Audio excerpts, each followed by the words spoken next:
Eating well means choosing the right types of fats and oils. The Food and Agriculture Organization of the United Nations FAO and the Ministry of Health have developed guidelines to help you make healthier choices. Use fats and oils in moderation. Limit your intake to no more than 2.5 servings per day. One serving is just a tablespoon of oil. Choose liquid oils like groundnut and soybean oil, and reduce your use of solid fats like butter and palm oil. Prioritize healthier cooking methods like boiling, grilling, and steaming. This helps prevent obesity and reduces the risk of non-communicable diseases. Make informed choices about fats and oils for a healthier lifestyle. Let us build a healthier Gambia together. Choose wisely. Follow the food-based dietary guidelines for a healthier you.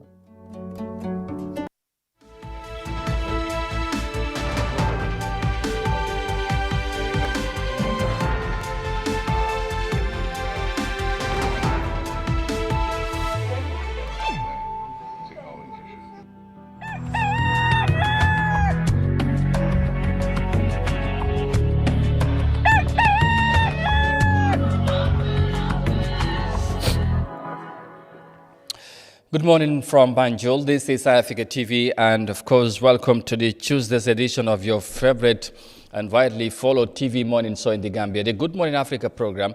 We are very much happy to be back, ready as always to bring you some of the very latest issues and development happening in the country. And wherever you are, thank you so very much for joining us. We are happy to be back, as always, like I said, to instigate or provoke discussion on some of the pertinent issues and latest developments happening in the Gambia. And of course, if you are just joining us for the first time, please make it a date with us, because we are here every week from Monday through Friday, and 9 a.m. is the time when we shall be, of course, when we shall be here to discuss on issues and matters that are happening within and around the country. And of course, sometimes we go beyond borders and boundaries to make sure that you are adequately and rightfully informed on issues that are also happening across the African continent and beyond. So once again, thank you for choosing us and welcome on board. Mbokk yi ñu ngi leen di nuyuwaat beneen yoon fii ci Africa TV, amaat mbégte dellusiwaat ci beneen édition Good Morning Africa comme niñ ko àndee ak yéen saa su nekk. Mbégte la ñuy janoo ak yéen waxtaanee réew mi ak tolluwaayam fu ngeen mënta nekk ci biir réew mi wala ci biti réew di ànd ak ñun jamono ji ñu ngi leen di nuyu waaye di leen ziar di leen ñaanal jàmm bu baax a baax. Di am mbégte janowaat ak yéen fas yéene waxtaanee li nga xamante ne xew-xew la waaye mu nekk li nga xamante ne tamit dafa soxal askan bi ci doxalin réew mi ndax yittee ku ne la moo tax suba bu nekk dañu fi ñëw ànd ak yéen di waxtaanee li nga xamante ne mooy xew-xew yi ci biir réew mi naka noonu ñu digtal leen suñu ay xibaar dinañ ci ñëw incha allah ci ni mu gën a yaatoo di leen jaajëfal bu baax ci ànd bi ak Eyeafrica TV waaye tamit ci safo bi ak kóolute bi comme niñ koy àndee ak yéen saa su nekk bu waxtu bi jotee. ñu am yéene incha allah àndaat ak yéen ci jotaay bi fas yéene waxtaanee lu am solo am nañ gan ci kër gi dinañ ko dalal waxtaan ak moom li am solo ci lu xew ci réew mi ak tolluwaay bi bot laata loolu yëpp incha allah ñu jox kàddu gi monsieur le directeur Modou Mohamed Niang moom mi nga xamante ne moom lay sekkal jotaay bi suba bu nekk bu waxtu bi jotee incha allah moom borom Costa Road borom West Coast nee naa la léegi-léegi ñu ne ko capitaine waaye boobu moom mooy loolu. suma gan directeur nuyu naa la bu baax. fay naa la xam naa ne suñu gan bi sax dina d'accord si promotion bi moom dana si agri already te gan bu ñu am dafa agri yow rek yaay nekk fii. waaw man waaw ok Amadou nuyu naa la bu baax. di la ziar di nuyu képp ku ñuy seetaan si jamono ji yaa ngi si réew mi wala bitim réew ñu ngi laa nuyu ñaanal la jàmm sàkk ko si yow. sant leen yàlla may nañu tey itam ñi xëy ñëw fii si programme bi di Good Morning Africa. di programme bu mag bi si télé bu mag bi bu leen a indil xibaar yu wér te wóor ñu ngi leen di jaajëfal bu baax si safoo gi ak qualité gi comme noo ko doon waxee bu askan bi am si ñun ak si télé bi ngir xibaar yu wér te wóor yi ñu leen di indil. ñu ngi leen di nuyu bu baax comme noo ko waxee am nañ fi gan. dinañ am tam ak ñeneen di jaajëfal tam ñi topp programme bi di indi seen xalaat di jaajëfal ñi nga xam ne tam ñi ngi seetaan te indi seen xalaat kenn du ñoom doo lay jën ndox absolument waaw kuy wax su amul ku ko déglu rek daanaka amul njëriñ sekool na nga am ku nga xam ne ni mu ngi lay déglu di la yokkal xalaat. soo jumee sax mu ne la jum ko parce que loolu dafa baax si wax kat dafa am solo de. dafa am solo. waaw waaye nit ki lu mu wax rek nga ne ko yaar mu ko laa. waaw loolu mën daa yomb. am na tiselu yi nga xam ne du tiselu yaar mu ko laa de. waaw am na tiselu yi nga xam ne du yëpp la ñuy wax yaar mu ko laa de. waxkat bi comme noo ko waxee déglukat bi la am. waaw te léegi yow fii ngay waxee ni nga ko yaakaare wala ni nga ko xamee rek la nga koo waxee. ici waaye ki lay déglu. mooy am dégg-dégg bi léegi nga jum say wax. la nga jiim ni ngay waxee ak yu mel noonu waaye moom. waaw jubbanti la dafay doon lu am solo. moo tax ñun dinañ ci am mbégte bu baax. bu ñu contacter wala whatever way di ñu yokkat ci lu ñuy waxtaan. ndax kuy wax ak ñëpp moom du yomb. ñu ngi leen di jaajëfal ñoom ñëpp di bàyyile léngay rek ci ñu dugg si yaatal gi ak faram-fàcce gi incha allah. waaw merci beaucoup jërëjëf monsieur le directeur incha allah dinañ ñëw quickly ñu jël short commercial break but laataa loolu dinañ am mbégte bu baax dalal fii ki nga xamante ne mun naa wax ne gan la du gan ndax nag ci kër gi moom miin ngeen ko fi lool saa yiñ ko soxlee am yéene waxtaan ak moom ci réew mi dina teew waxtaan ak Gambien si ci nu mu gisee doxalin réew mi waaye tamit ci parti bu mu bokk ñu wax ci tolluwaay parti bi ak yenn xew-xew tey nag ñu am mbégte bu baax dalalaat fi ki nga xamante ne mooy the National Youth President of United Democratic Party UDP Aji Sawane moom lañ fi dalal tey war a waxtaan ak moom nag ci lu bari ci politique bi ci tolluwaay réew mi ak yenn yi nga xamante ne mu ngi xew dina baax ñu déggee ci ñoom ci lu bari ci li nga xamante loolu lañ fas yéene waxtaanee honorable thank you very much. We are very much glad to welcome you back ci programme bi so we just allow you nga nuyuwaat Gambien si ñu lay seetaan fii ci réew mi ak ci diaspora bi because pretty much ñu bari ñu ngi seetaanee foofu tamit dañu apprécier loolu waaye xam naa tamit waa UDP surtout ndaw ñi danañ sawar di la dégg bu baax a baax wax naa la ndaw la waaye moom tamit bokk na ci ndaw yi nga xamante ne ndaw bi nga xamante ne kilifa la te tamit Gambien si danañ ko bugg a déglu. Kaane Guana la de. Absolutely. moom la. Thank you very much. Welcome. jërëjëf thank you so much. Professor Amadou. Kasuma directeur bi. waaw maa ko jaar daal indeed. Mr. Nyang. Thank you so very much for hosting me. and then maa ngi nuyu Gambien si foofu noonu. ñu dee déggul programme bi ak ñu ko dee toppa. di ko seetaan saa yu nekk because programme bi no it's a popular programme. soo ko namee rek daf demel ni yaa ngi amee boppa bu metti il faut Prastamor la daal. Prastamor ndax xam ngeen ko wala am leen ko programme bi dafa am solo. def de raise awareness nit ñi ko dee toppa because soo koy toppa da nga dee am dal ngay am ay yoo xamante ne xamuloo ko woon def la dee inform so jërë ngeen jëf si seen taxawaay bi si wàllum liggéey réew mi because lu ma dee wax saa yu nekk pour media bi nekk di fourth state of the nation dafa am solo lool pour nit ñi mun koo fonka mun yëg loolu nag because soo gisee réew mi di dem kanam xamal ne xibaar moo nekk di ñëw soo xibaar dafa am solo lool loolu amul président amul doomi réew mi ñëpp a ko soxla so loolu noonu taxawaay seen taxawaay bi dafa am solo so mbégte la rek ak kontaante pour ñu nekkaat fii tamit jërëjëf ñun tamit boobu mbégte lañ am dalalaat la fii ci jotaay bi incha allah ndax yéen tamit comme ni ñu ko waxee déggee ci yéen dafay am solo wax naa ko léegi bokk na ci ndaw yi nga xamante ne ci réew mi kilifa la waaye tamit ñu bari danañ bugg a déggee ci moom ndax taxawaayam ndax xalaat bu moo joxee ak yu mel noonu te loolu ñu dinañ cee sawar bu baax waxtaan ak ñu mel noonu su ko defee ñu ngi leen di gërëmaat beneen yoon ci ànd bi ak Eyeafrica TV su ko defee dañoo jël a short commercial break rek appreciate Jah Oil ñi nga xamante ñoom ñoo ñu gunge ci jotaay bi Jah Oil nekk compagnie doomi réew mi di def nag wala di yëngu ci secteur yu bari ci réew mi di ci jàppale Gambien yu bari waaye tamit di wàññi coono Gambien si bokk na ci mbiri ciment bi xam ngeen ne kon nañ ko waxee toujours ñu ngi ci indi very quality cement waaye affordable as well and accessible too ci noonu ci dund bi jaaraay si tamit nekk ci marché bi xamante nag duma ci xuus bi ëpp noonu parce que su ma waxee rek sa jarbaat bi soo waxee rek mu ne la moom kay tout note la daa de moom sa jarbaat def la jàppale wala dégg nga moom dégg ma jeeku ma ne ko garaawut tout note bi ñu def xaj yi moom laa la def xaj yi am nga amoon na woon note fële masin bi waaw waaye dafa jël fii tout note ci weekend loolu laa la def ci weekend waaw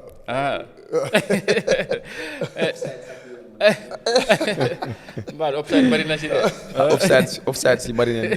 Mbadu. ñu laaj ko ndax moom ngay jëfandikoo rice bi parce que gan bu ñu am foog ñu laaj ko ndax. waaw maalo bi waaw jaar rice bi ndax yaa ngi see gis sa bopp. bu baax kay. man dama ko dee jënd. ok jaar rice bi dama ko dee jënd loolu balaa tey sax. no suma family bi yëpp. ok anyway from here to Basse. dama dee encourage. waaw Gambian products. thank you waaw loolu du tey. that Gambian solidarity dañ ko war a def. regardless of my difference with others as long as Gambian nga. loo mun a produce rek man dama ko dee prioritize. loolu mooy loolu mooy. in fact suma brothers yi gëm sa bopp daal. suma brothers yi yëpp ñoom seen bitig bu nekk Basse. waaw man suma brothers yi du tey. dañ doon jënd maalo Sénégal because foofu la yombee tuuti suñu ko foofu noonu. waaye dama leen wax ne déedéet. duñ ko mën a defee noonu dem leen ngeen jënd ko léegi si jaa. loolu is it's just years now. Absolutely. it's almost two and a half years. si moom lañ dee jënd maalo. jërëjëf thank you so very much. man saa moom daf ci bëggoon a am si joteeg jabar ji dafa dem jënd benn maalo.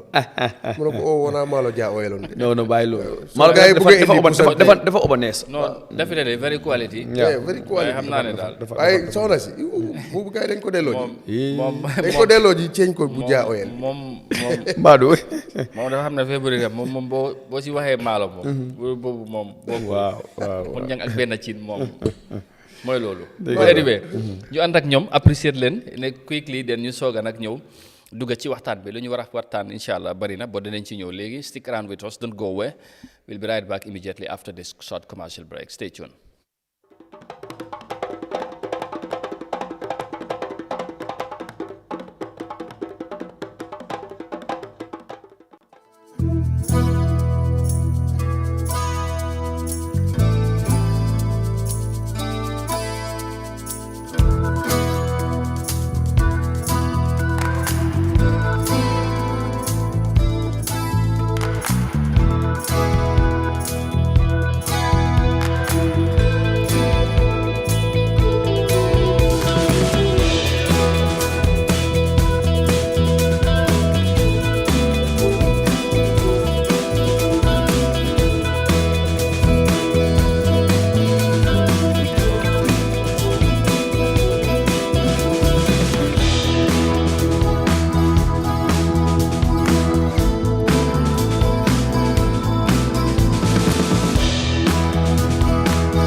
Every day, reach for nature's sweet treat fruits.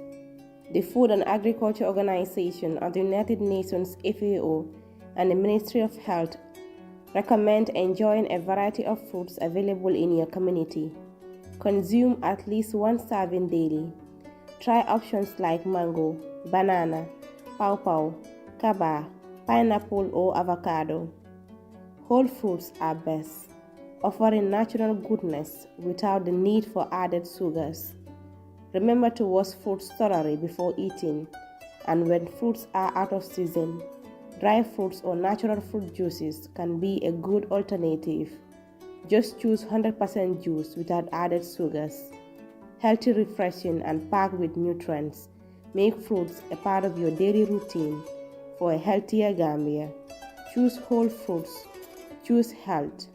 Follow the food-based dietary guidelines.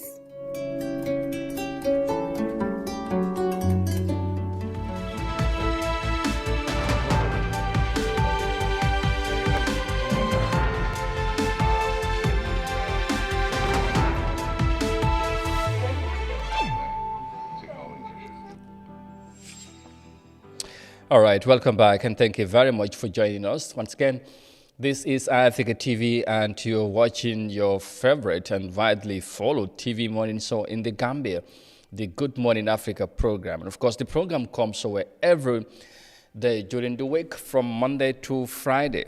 And of course, 9 a.m. is the time, 9 a.m. Gambian time is the time when we shall be here to discuss on issues, on matters that affect the life and livelihood of the Gambian people across all sectors. It depends on how and what is available that we can talk about, or who do we talk to. But the intention is to talk about issues or discuss about matters that Gambians are interested about, would have some great interest in for the Gambia as a country. So once again, thank you for coming along, and we will hope to hear from you. Let's get the conversation going as always. Let us know what you think on the issues that we are to discuss or we are discussing here. Comments later on. If you have any question, seeking for any clarity, let us equally hear your views. They are pretty much welcome and important to what we do here on this platform. That is, of course, all yours. So once again, thank you. Su ko defee inshallah ma nuy gaay rek balaa ñoo dugg ci waxtaan bi am mbégte once again MPL Kujabi moom moo jiitu mu ne good morning Amadou and my favorite analyst, His Excellency Dr. Nyang. No, ML, that's too powerful and you know, huh? No, but then but see, you see, if you have His Excellency and Doctor, all that. Yeah, of course. Others will say he is also another honorable, whatever. Those titles are not, you know, I mean. But I think he deserves it. Anyway, I cannot digest all that though. No, definitely. That's too much for my just director. I think that should be fine with him.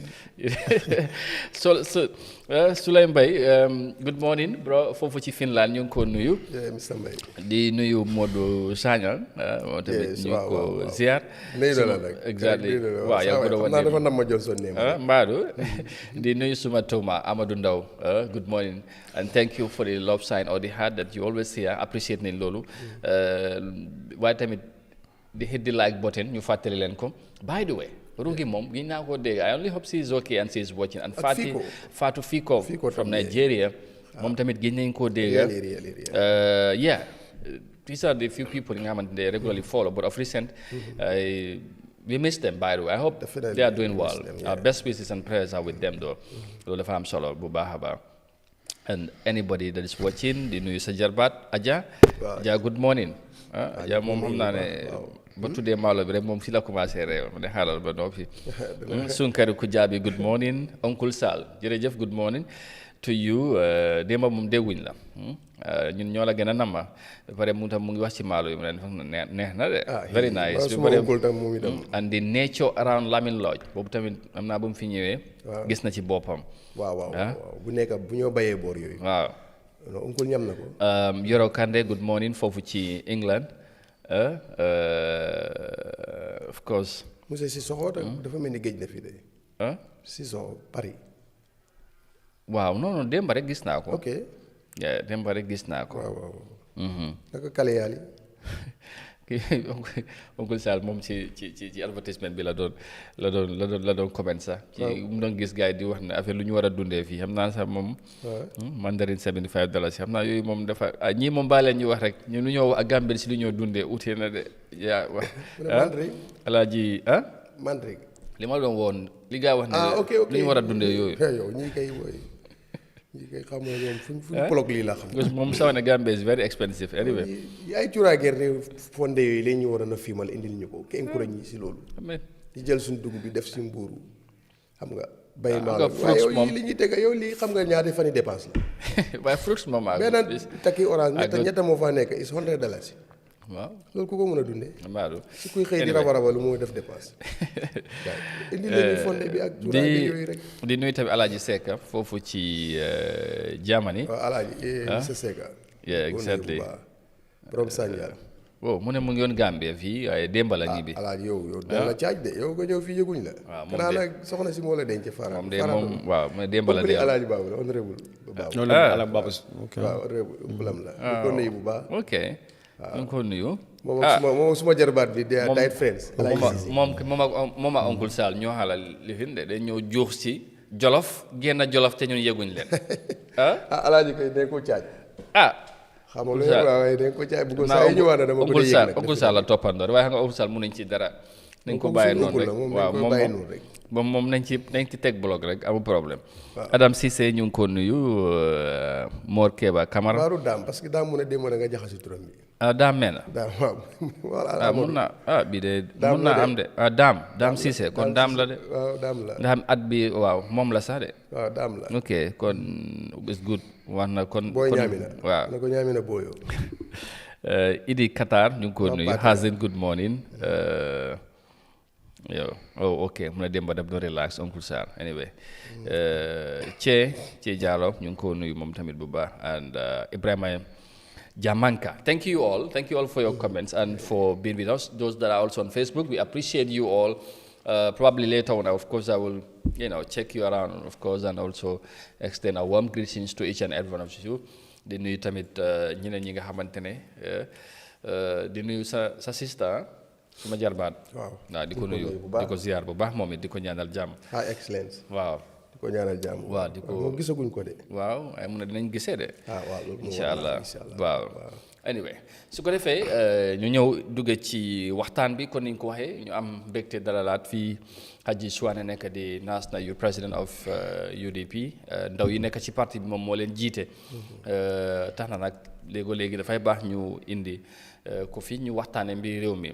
dinañ waxtaanee mbiri politique du mën a ñàkk ndax xam ngeen ne ñu ngi jógee ko ci by elections ci ñaari gox-goxaat yi nga xamante ne MPP teg na ci loxo beneen bi ñu ngi doon jongante Noto Alliance foofu ci Fooñi ñu wéen ko waaye tamit ci Kiyang ñoom ak UDP MPP am ci ndam dinañ ci ñëw waxtaan ak moom lan la ko gisee beneen bi mooy dinañ waxtaanee lu ñoo laam-laamee ndax coalition lu mun a am la ci biir opposition bi démb rek ñu ngi ko doon waxtaanee lan moo tax lu mel ni lu xala jafe moom mu bokk ci parti bi nga xamante ne ci cadre politique ñu bari ñu jàpp ne moom moo nekk parti bu gën a mag di UDP ci réew mi dinañ ci ñëw ak moom incha allah di wax tamit nag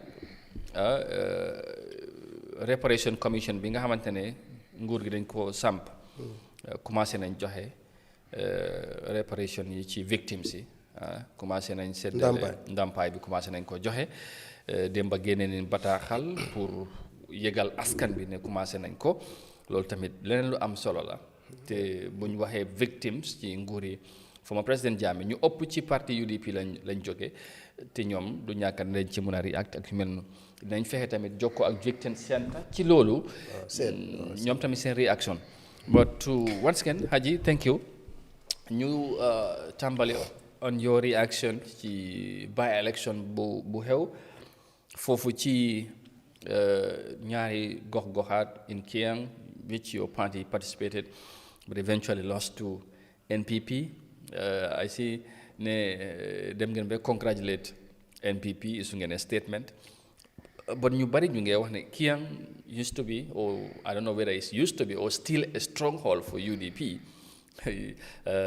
but based on the outcome of the results won na ne NPP ñu ngi cee commencé teg tànka ci wàllum politique lan mooy sa reaction ci outcome of the election a by election donte ne seat bi MPP ñoom ñoo ko téewoon and ñu win ko again but in area bi nga xamante jàpp ne UDP ñoo ci am force ngeen lose what is there anything that went wrong from your end that probably mu waral results yu am ni jërëjëf Amadou may nuyuwaat tamit seetaankat yi ak déglukat yi yëpp di njëkk a joxe nuyoo bi si parti boo xamante ne moo am fa ndam mooy di MPP National People's Party under the leadership of président bi Mr Adama Barrow di leen nuyu si seen ndam bi ngir ne politique dafa mel ni élection xëccoo la nga téye fale ma téye fale ñu xëccoo ñu gis naka la anyway nit ñi di jàll si loolu nag ñoom yàlla dogal na ñoom ñoo am ndam bi indi standard norms mooy ne nit soo xëccoo ak moom loo xamante ne du xool yi fi choice la nit ñi su demee ba ñu taana seen choice bi foofu noonu li la war mooy ne nga jox leen seen cer bi mooy ne nga nuyoo leen nuyoo boobu noonu waaw ndokkale leen waaw so loolu laa bëgg a jotale xam naa ne gars yi jotale leen seen suñu bataaxal bi mooy statement bu ñu génnee pour congratulate leen waaye ngir ne am naa opportunité bi si plateforme bi fi tamit ma gën a extend boobu noonu loolu mooy suñu taxawaay ñun even there are some boards waaye lu gën a am solo mooy ne boot yooyu noonu du tax ne ñun si lii duñ leen ndokkale si seen ndam bi waaw so fi ngay waxee noonu kiyam lay njëkka kiyam depending on the geographic location of Kiang si ngay wax ne fii UDP stronghold la waaye time in memory side bu ñoo xamante ne foofu la election bi xewee time boobu noonu was never a stronghold of UDP waaw area boobu noonu is not a stronghold of UDP in fact dama koy because lii nii cities lañ fa demee maanaam ku fa nekkoon yàlla dafa tax ne moom mu bàyyi mu jiitu so nekkulee ngir ne élection rek moo tax ñu dem foofu noonu waaye nekkul tamit suñu bëgg-bëggeel la because kenn bëggul sa morom bi xam nga mu bàyyi la fi dem ngir ne ñëpp dañ bëgg a dunda in a long life in a healthy condition ñu witness election in every election cycle waaye nekkul de before the election cycle maanaam bii dafa xew balaa election cycle bi di ñëw ñu ngi ko ooyee bàyyi election mooy ne dafa am ku fa nekkoon mu bàyyi foofu noonu kii nag bàyyi foofu noonu ngir ne daf ko bëgg a bàyyi dafa bàyyi foofu noonu ngir ne yàlla moo ko ooyee moo xamante ne ñun ñëpp loolu lañ taxaw di xaar so dafa mel ni toog boobu noonu nekkul suñ toog toog boobu noonu toog MPP la di nuyu famille bi yëpp dem si yàlla bi di jaale nuyo bi si famille am bi yëpp di leen ñaanal yàlla mu am ku koy remplacer ku ko gën xam nga so waaye comme ma gën a leeral ko rek area boobu noonu is not a UDP strong area area boobu noonu it evolves maanaam daf dee evolve waaye ruling parties yi depuis Jammeh ñoo fa doon win in an election ñoo fa doon win so dafa ñëw rek in coalition 2016 after change bi 2018 election bi councilor bu ñu taxawal ni Souleymane Sané moom moo fa win woon waaye bu mu fa winee mu ñëwaat second term bi anyway moom mu lost election bi mooy 2023 bi bu def ko lost to NPP maanaam sit bi dañ ko jël back to the ruling party because that is the trend norm in that area xam nga so dañ ko jël waat ñu joxaat ko to the ruling party so ñun si bii nag dañ dem tamit ñu gën a because duñ toog noonu ñu ne beneen opposition demul ñun tamit demuñ déedéet ñun dañoo dem test ñu gën a engage jokkalante déggoo wante ak electoral si because yokkute dina fa am gëm ne yokkute dina fa am suñu demee contest foofu noonu yàlla da tànn nag despite dañ lu sit bi waaye yokkute si karta bi loolu am na foofu fan na boobu noonu nekkul rek yokkute si karta waaye di mingul ne di connection between the electorates loolu tamit dëgër na so lii si man nekkul dañ ko los waaye si man dañ dem ut yokkute boobu noonu nag gis naa ko reflect na si suñ voting pattern bi foofu noonu communication bi tamit between UDP and the passive base of the ruling party si loolu tamit is kind of a cordial dafa mu ngi ubbi bunta boo xamante ne dafa ratax so compared to the previous years maanaam suñ diggante ak ñooñu noonu léegi mu ngi gën a ratax that means that there's improvement so improvement boobu noonu loolu tamit teg na si kaw loo xamante ne loolu fan naa like political party engagement la waaye si fan naa ruling party bi ñoom ñoo fa amoon toog bi waaye ñàkk am yaakaar bi man li ma fa séntu maanaam suma observation si honest observation su ma fa gis maanaam yaakaaru ñëwoon seen boppa tax na ne ba gars yi def dara loo xamante ne si man loolu dañ ko waroon a avoid nga mooy benn ngay abuse authority di abuse sa place bi because yu yaa amee place bi di ko abuse di def loo xamante ne loolu mooy indil intimidation tactics yi pour électeurs yi mën a xam ne suñ defatee lii moo si toppa loolu am na ci loolu am na si loolu am na si naka lañ ko defee dafa am ñenn seen kilifa yi wala ñu nekk mun naa fa lim ñaari kilifa yoo xamante ne mooy CFO bi ak gouverneur bi ñoom def na loo xamante ne si man that is it's a low side. The governor of LRR. The governor of LRR. Anga waaye balaa ma koy def dafa amoon lu xew fooñi so techniques yi dañ ko play test lu baro doon wax ne alkaalo yi CFO yi dina naka suma campagne managers yi so I think that statement dañ ko test naka lañ ko implémenté.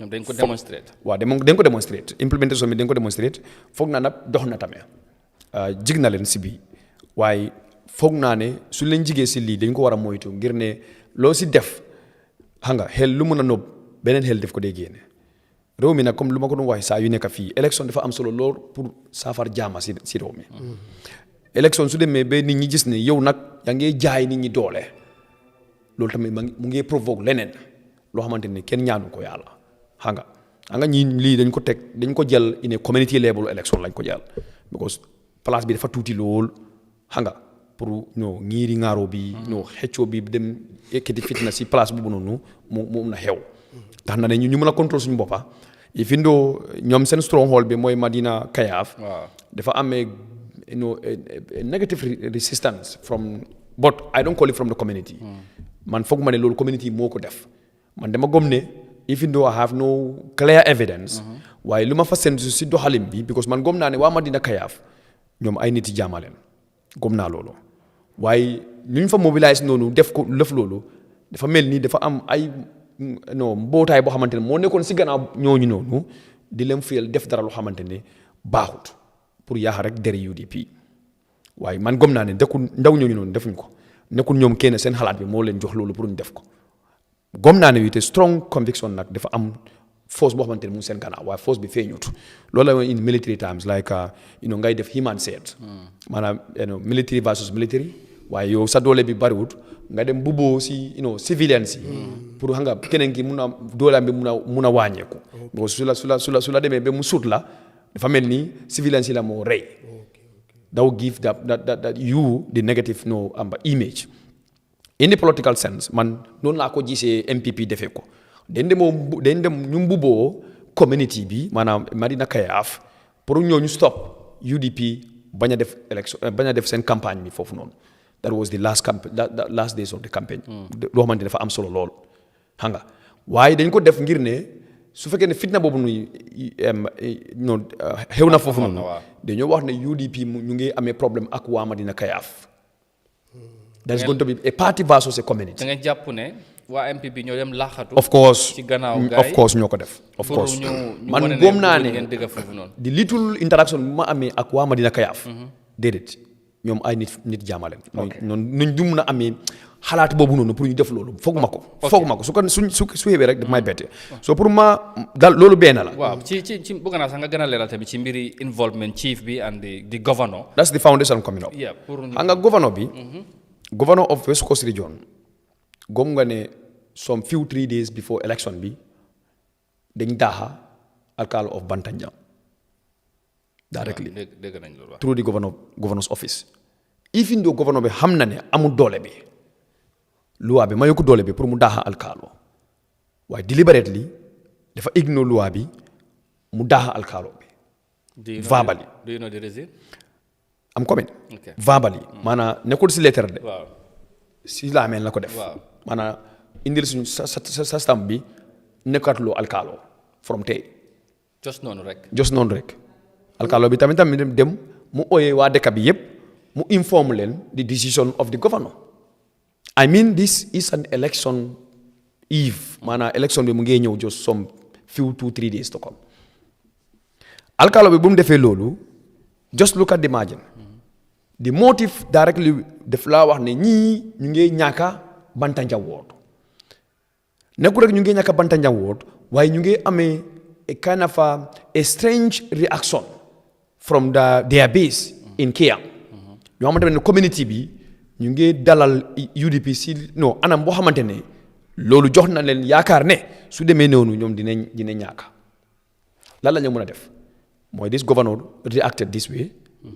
Then in some few hours ngay gis Amad Ba the Ministry of Local Governments moom tamu ne nañ ko reinstate yaa ngi correct sama doot si fii and the governor knows that he doesn't have the power that is the powers of the ministry waaye def ko def unilaterally mu bàyyi ministry bi si fale moom mu exercise power bi there's complacency from the ministry donc su fekkee ne ministry bi involve ñu woon ñoom lu ñu waroon naa njëkkaa def discipline the governor mooy ne yar governor bi because you are appointed and you are under an authority so nooy joxee loi bi nga teg ko sa loxo bi di ko yaaxa lu la neex ñoom la njëkkaa war a discipline waaye dañ ko ignore moom de ñoom the minister said call for the immediate reinstatement of the alcalde waaye ne fekk already alcalde bi dem na ak message bi si community bi lan mooy message bi woon mooy ne ñu ne man dama fi dalal opposition si léegi ñàkk naa suma site bi Just because of that. Just because of that. So lolu is a message to the community. Alkalo bi su ko jëlu dara waaye am na famille am bi xam ne na ñoom duñu bëgg alkalo si bi génn seen ndeka génn seen kër génn si seen vicinité bi maanaam si seen neighborhood bi xëj na ñoom duñ ko bëgga léegi the technique is very simple mooy ne ñu ngi laa si wrong su fekkee ne there is honest reaction si wrong dafa am ne ñu ngi laa instead waaye opposition si suñu wiinee foofu noonu dañu tànn yéen ñëpp ñu ko dooleel the family will react moo tax ngay gis vote si Bantanjang it is minimal 2 votes or 4 votes. Yeah, something like that. Very, very. That means that the removal of the alcalo has an impact. Of course. On the outcome of the election. Of course, has an impact. Even though so combining opposition ñoo fa win maanaam the independent and the Noto Alliance ñoo fa win. It was too independent. Yes, ñoo fa win. Why regardless of ñoo fa win, ba léegi Noto Alliance they win their seat hadn't been the alcalo was not removed because 2 vote margin. 2 vote margin. Something seriously happened. mooy ne ñu soppee alkalo bi ak ñu ko wóor famille am bi yépp ñoom dinañ consider seat bi because alkalo bi seat bi su génnee si famille bi dina dem si beneen famille so su génnee alkalo bu ñu génnee foofu noonu kooku jëlu ko dara waaye famille bi ak ñu ko soppee ñoom dinañ ko jël dara so obviously they will vote for the ruling party's candidate to show loyalty. Even though it is not going to be visible, election be secret la, why outcome of the result will tell you that yes, we have an impact. Because candidate be talk no. Okay. Mamahla, luta muy am another negative effect in Kia. Because already it has an impact in Bantanja. In KF, immediately boom defe lolu, CFO be the first soldat lambi mu def house to house. CFO of KF. The first soldat lambi muy def house to house campagne musuma ko dégg. non door to door campagne. door to door campagne musuma ko dégg. chief si boppam musuma ko dégg dara. musuloo koo dégg. Immediately loolu xewee fii governor of LRR dafa form a very aggressive convoy flanked by the commissioner of the region, the police commissioner I mean, in uniforms. They meet every community leader in Alkalo, in every village. And this is something that you have witnessed? Of course. In fact, I released an audio about it. So that commissioner there, that police commissioner, in an election period, going with the governor in a campaign period, and those people are going to directly meet the alcalos and the community leaders. Lui message bi mooy ne LRR West Coast Region seen gouvernement gis ngeen lu mu def man tam am naa doole pour mu def ko waaye bëgguma koo def so opposition si li ñu nekk di def fii da ngeen ko war a stop ngeen make sure seen nit ñi votal suñu gars yi gis nga awareness bi dafa des Gambia. Yeah, but yéen gisu leen fenn fu leen stop haji bu ñu waxee tamit dafa mel ni kon if that is the case then message governor bi and all those people kon message bi jaalut because fi ngeen dem you were allowed to do your campaign. li ma la wax ni even their presence is a violation of the electoral laws because it is influential. Pour ñu ñëw rek ñu dugg si dëkk bi ñu dem meet alcalos yi in that time of elections means that it's an unfair environment. So legally or lawfully they are not allowed to do that. Of course they are not. They are going to influence the elections. Remember the governor or the CFO, hanga, all the lands, anyway, all the lands around, nakala wala fi ñu ko tundu boobu lands yi yëpp hanga suuf yi yëpp foofu noonu soo bëggee suuf fale wala xee suuf ñëw ñoom ñi si CFO bi la ñoo dem xam nga ndax yaa ngi maa dégg ma la suñu xëccoo yi fi suuf suñu amee yi fi problème seen diggante yooyu noonu ku dee seetul dispute boobu noonu mooy CFO bi kooku su la demee ba observe ne mu confirm ne you are not in agreement with what he want that is a threat to CFO moom si tamit because CFO mu ngi gis ne man su ma ñàkkee élection bi MPP su ñàkkee élection man maa ko ñàkk because man dinaa ñàkk su ma toog bi su ma toog CFO bi dinaa ko ñàkk su gisee yow yaa ngi oppose loolu mooy ndu si yaa ngi oppose councilor de dafa gis ne yaa ngi ko oppose moom CFO. Yeah, but this is an act of dictatorship governance loolu si lañ doon wax ne loolu ci lay xew. Civilized dictatorship. But in a democracy like we are enjoying today, how on earth loolu la. That is why I made a statement saying that our democracy is under threat. Oh, really? Of course, if you read the papers, this story, I've been saying this thing. Our democratic process is under threat. Because? I'm not going to deny that we are in democracy. For me, I'm not going to deny. Because in 22 years, man, opportunity, bu ma fi amee, awma ko won. You amuloo ko won. Xamanda yang ma jël. Eyeafrica was the only popular medium ñu jëloon risque bi in 2016. Really? waaye ñu des yi yëpp fan lañ nekkoon musique la sport culture. So duma deny ne ñu in a democracy waaye that democracy is under threat.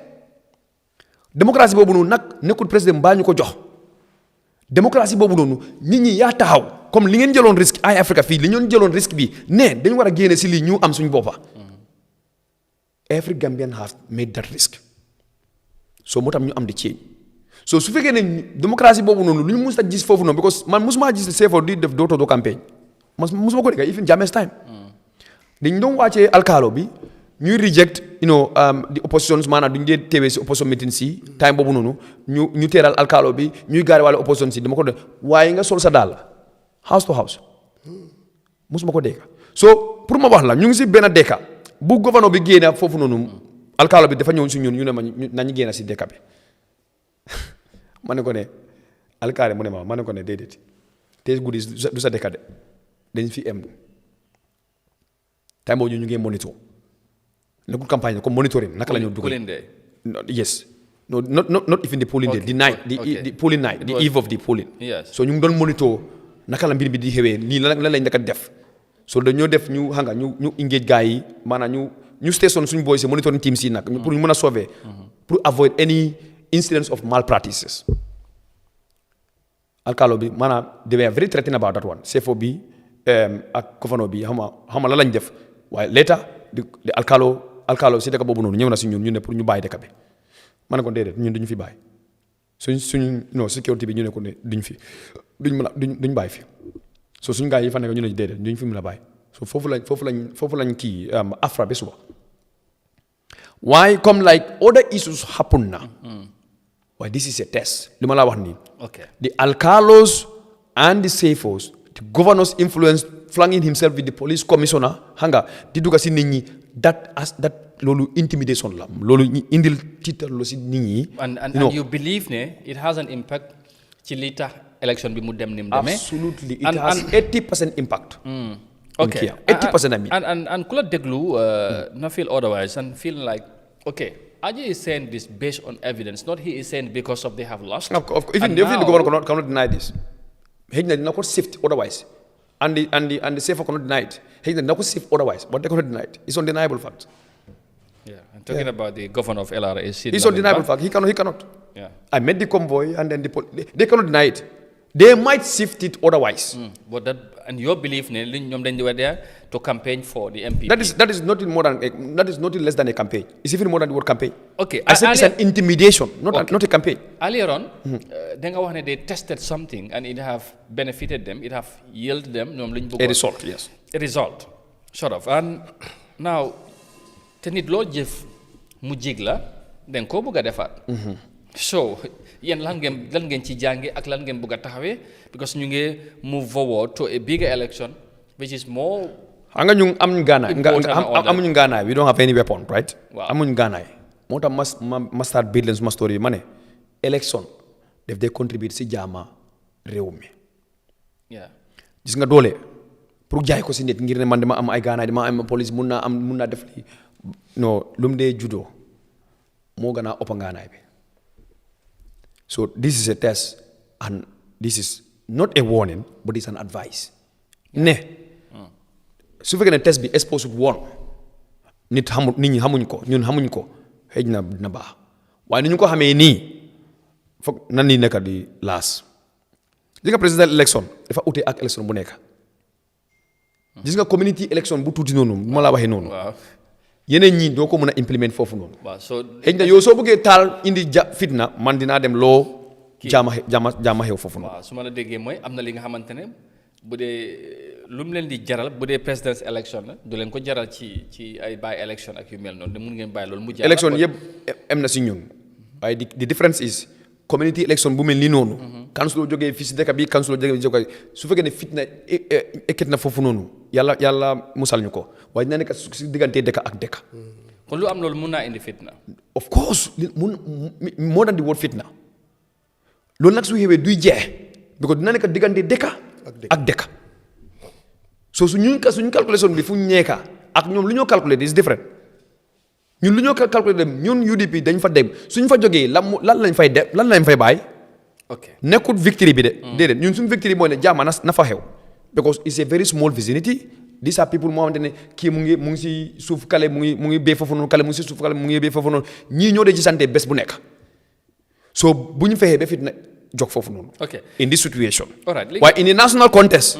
it's a different case. balaa may dugal ñang final question on this mooy dem ngeen ci election jongante loos ngeen li su ma la déggee observe ngeen some irregularities in the process ndax at any point do you raise these things to the IEC. They were following. Yeah, but they were following. But yes, do you have any concern? And they were following. For us, we did not. I'm not aware. We did not raise any concern of this to anybody. To anybody. Not the IEC. As long as I am concerned. As long as I am concerned, or I am aware, we haven't, and we won't. Why? No, for this we won't. Okay. You see, this country will definitely be liberated. We won't. The right thing will be done. We will not raise anything. Because this one is an open abuse of power, a violation of the laws. Everybody is saying. No need for us to raise anything. Within the space of these 2 years, we are not going to, because this is 2026. In 2027, there's going to be another election. Indeed. So we are not going to ring any bell. They know we know. They know we know. The issues of following that process now, that is laid to rest. The next is going to be what it should be. All right. Lolu Chahla.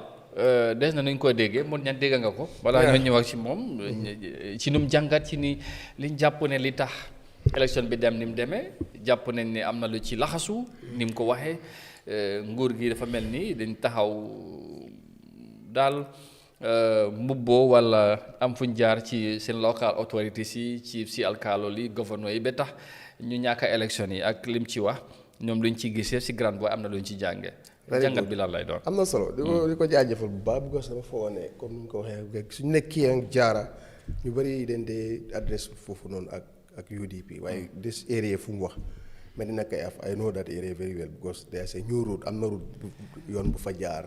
dem noonu so da ngaa gis ne foog mu am impact si élection bi.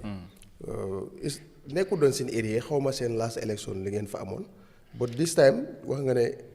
liggéey ngeen fa bu baax. Yeah, the difference was 340 last time. Now I 895 votes. 95. So what I remember seen last council vote li ngeen fa amoon su fekkee ne yokku na nga xam ne even winu leen but am na. No yokku na because suñu last result was 860 something. Then you have 895. Yes. Then guy ñu ngi fa am 1127. 830 something last one bi 830 something. So dañu am fa yokku because dañu wàññi bii nii seen difference bi at the last was 340. bii nii 230 la. All right. So diggante bi dañu ubboon gap bi 340 mooy ñoom loolu lañu rawee UDP. bii lu ñu rawee UDP mooy 232. all right. Yes. kon dafa mel ni am na solo. dama gis na tam amul benn dëkk si réew bu mun a stop any political party bu mu fa dugg. pour loolu bu ko benn dëkk jël def ko ngànnaay because it's not right te IEC immediately bu fekkee ne according to this man nu mu ko waxee IEC waroon na involve si loolu. su fekkee nu mu ko waxee moo tax ma ndax report nañ ci ñoom waaye. parce que xam nga lu tax reportuñ waaye anyway. nu may la ñu ngi fa taxaw ñoom si boppam ñu ngi fa taxaw. ok benn dëkk amul right ne bu leen dugg fii loolu is not on civilization politics 2016 we have this problem moo taxoon ñu génnee fi Jammeh 2016 am na alkaali yëm dàq benn si alkaali yooyu mooy papi ku nekk ministre nii tey ministre of land fa naa moo tax mu dellawaat alkaali bi du dafa wax ni gouverneur bi def ko lu méngoowut ak yoon waa xam nga lii du neex a weddi waxuma na lu xaj yi wax dafa am bon ñun ne gis ne député gouverneur di wax ne ku àndu da nguur nga resign gouverneur si boppam waxa adresse loolu ne alkaali ak chief yi dañu am pour ànd nguur oo ñu delloo seen poste kon suñ gisee na tam foqar neen stami alkaali si loo xam ne méngoowut ak yoon on laisse loolu du neex a gom parce que ñoom jiital leen kàddu gi balaa parce que amul bi mu ko fi waxee dama ko ne ñii nga doon ànd démb di wiin tey si nekkee ne nag dem nga si beneen parti pour bugg a bës noonu si xooj pour ñu ànd ak yéen it's not right nit ki warloo koo forcer pour mu ànd ak yow so alkaali yëpp kenn du si am fit right now alkaali yëpp ñu ngi si onda nguur gi parce que nguur gi moo leen fal am na tuuti yu mu leen a compal pour mu leer daal gis kanaa si xol de waaye alkaali buy fee ànd ak beneen parti bu dul nguur gisuma ko parce que nag dañ leen teel a artu waaw waaye ñàkk gouverneur artu na député gouverneur artu na ba gouverneur si boppam according to aj ji lu mu wax dem jël lit ba ministre bi àndul si loolu parce que maanaam def nga lu nga xam ne méngoowut ak yoon te moment bu ñu ko def wax dëgg yàlla si nekkee nu ko xaj waxee noonu la amee moment bu ñu ko def daf fi ne li mun naa indi ay tiitaange si famille bi. teg nga alkaali waaye alkaali yooyu wala chief si ak gouverneur ak luñ ànd ak luñ bëgg a ànd ak président bi wala ànd ak nguur gi pour jàppale ne amuñ benn sañ-sañ wala benn right pour mun a stop anybody pour dugg ci benn dëkk dafa campagne dinañ ko traité parce que Amadou yow sa kilifa su fekkee sa kilifa waaye loolu tooñ la. non Amadou sa kilifa bu fekkee moom moo def lu jalgati yoon soo yow tam da ngaa def lu jalgati yoon waaye génnal si dëkk bi kenn amul sañ-sañ boobu. waaw loolu moo tax ma wax. parce que réew mi ñëpp ko moom. absolument kanaa Jammeh sax lu mu garaaw sax. am na si xanaa no go area mi mooy doo fa am vote moo la fa doon tere dem waaye amul fu ñu taxaw ne bu leen fa dugg parce que fii du ngeen fa dugg. ak nguur googu lu mu garaaw soo lii nag.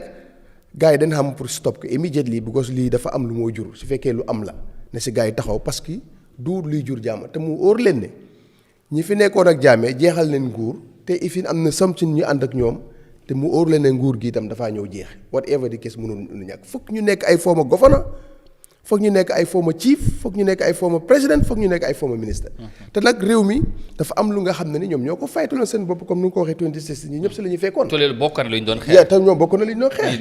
ne former régime bi li la doon def. of course bokk na si lu ñu doon xeex di sonal opposition bi. di leen bañ ñu dugg ci yeneen dëkk. ñu dëkk ay alkaalo wala ay chief. Opa Saalum gars yi dañ ñëw toog génnee chief dugal chief génne alkaali nangu stamp bi. waaw parce que te li ñu waxoon mooy ne alkaali boobu ñu génne woon dañ doon wax ne dafa defal stamp comme ñu dëkk si bodeeg yooyu ñi génne ko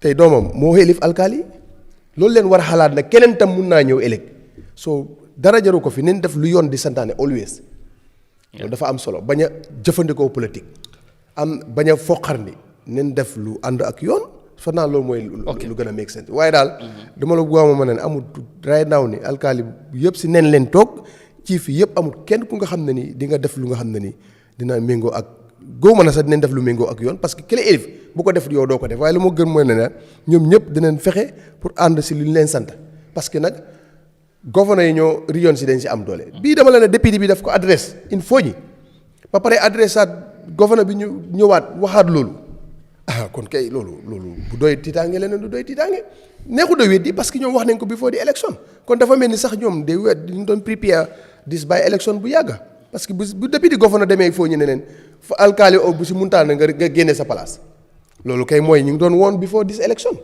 so loolu du neex a weddi.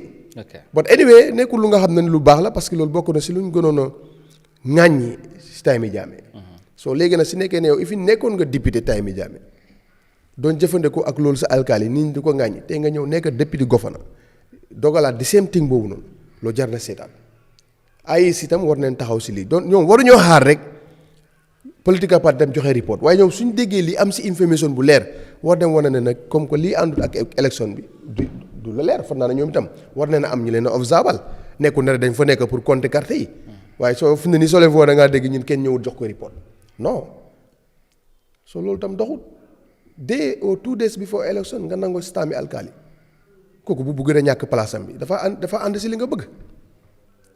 su fekkee ne ak continué aji lu mu wax noonu la fa demee. dafa ànd si li nga bëgg. soo di wax ne rek jaru ko nen def lu méngoo ak yoon. ñi si ànd donte la na politique moom mënut a ñàkk ay dem yi waaye yu leer yi nga xam ne ni nag méngoowut ak yoon. na nga koy moytu parce que li problème yi communauté si ñoo dëkka te soo fi nangu alkaali bu nga dénk ko beneen famille. mun naa tas dëkk bi parce que dëkk yi dama xam nuñ dëkkee diw ñoom ñii leen diw ñii seen maam yi ñoo li fi noonu ñii ñoo fi ñëwoon léegi nag nga jël alkaali bi ñi nga xam ne seen maam ñoo goroon dëkk fa nga jël ko jox ko nga xam ne barki démb la ñëw dootoo mos a jubale dat community pour ñu bàyyi xel loolu waaw te nguur war na fexe say nit ñi di nekk di dëkkee si fitna lépp lu nga xam ne dafa indil fitna sa nit ñi seetal nu mu gën a rafetee nga def waaye soo jëlee alkaali Kantekunda nga dugal ko xam nga xaj yi nu mu sant. Sawane Kunda fekkee yow kante ko ñoom ñoo goroon sawane yi seen gal leen nga jox leen ko communauté boobu dootuñ demal sax ngénte dëj sax duñ ko demante. problème lay indi problème laa est-ce que du loolu politique jaru ko et simple. woot boo demee woot boobu sax. xam nga boo demee sa woot boobu lu bari communauté bi ñu ngi ko bëgg amuñ ko.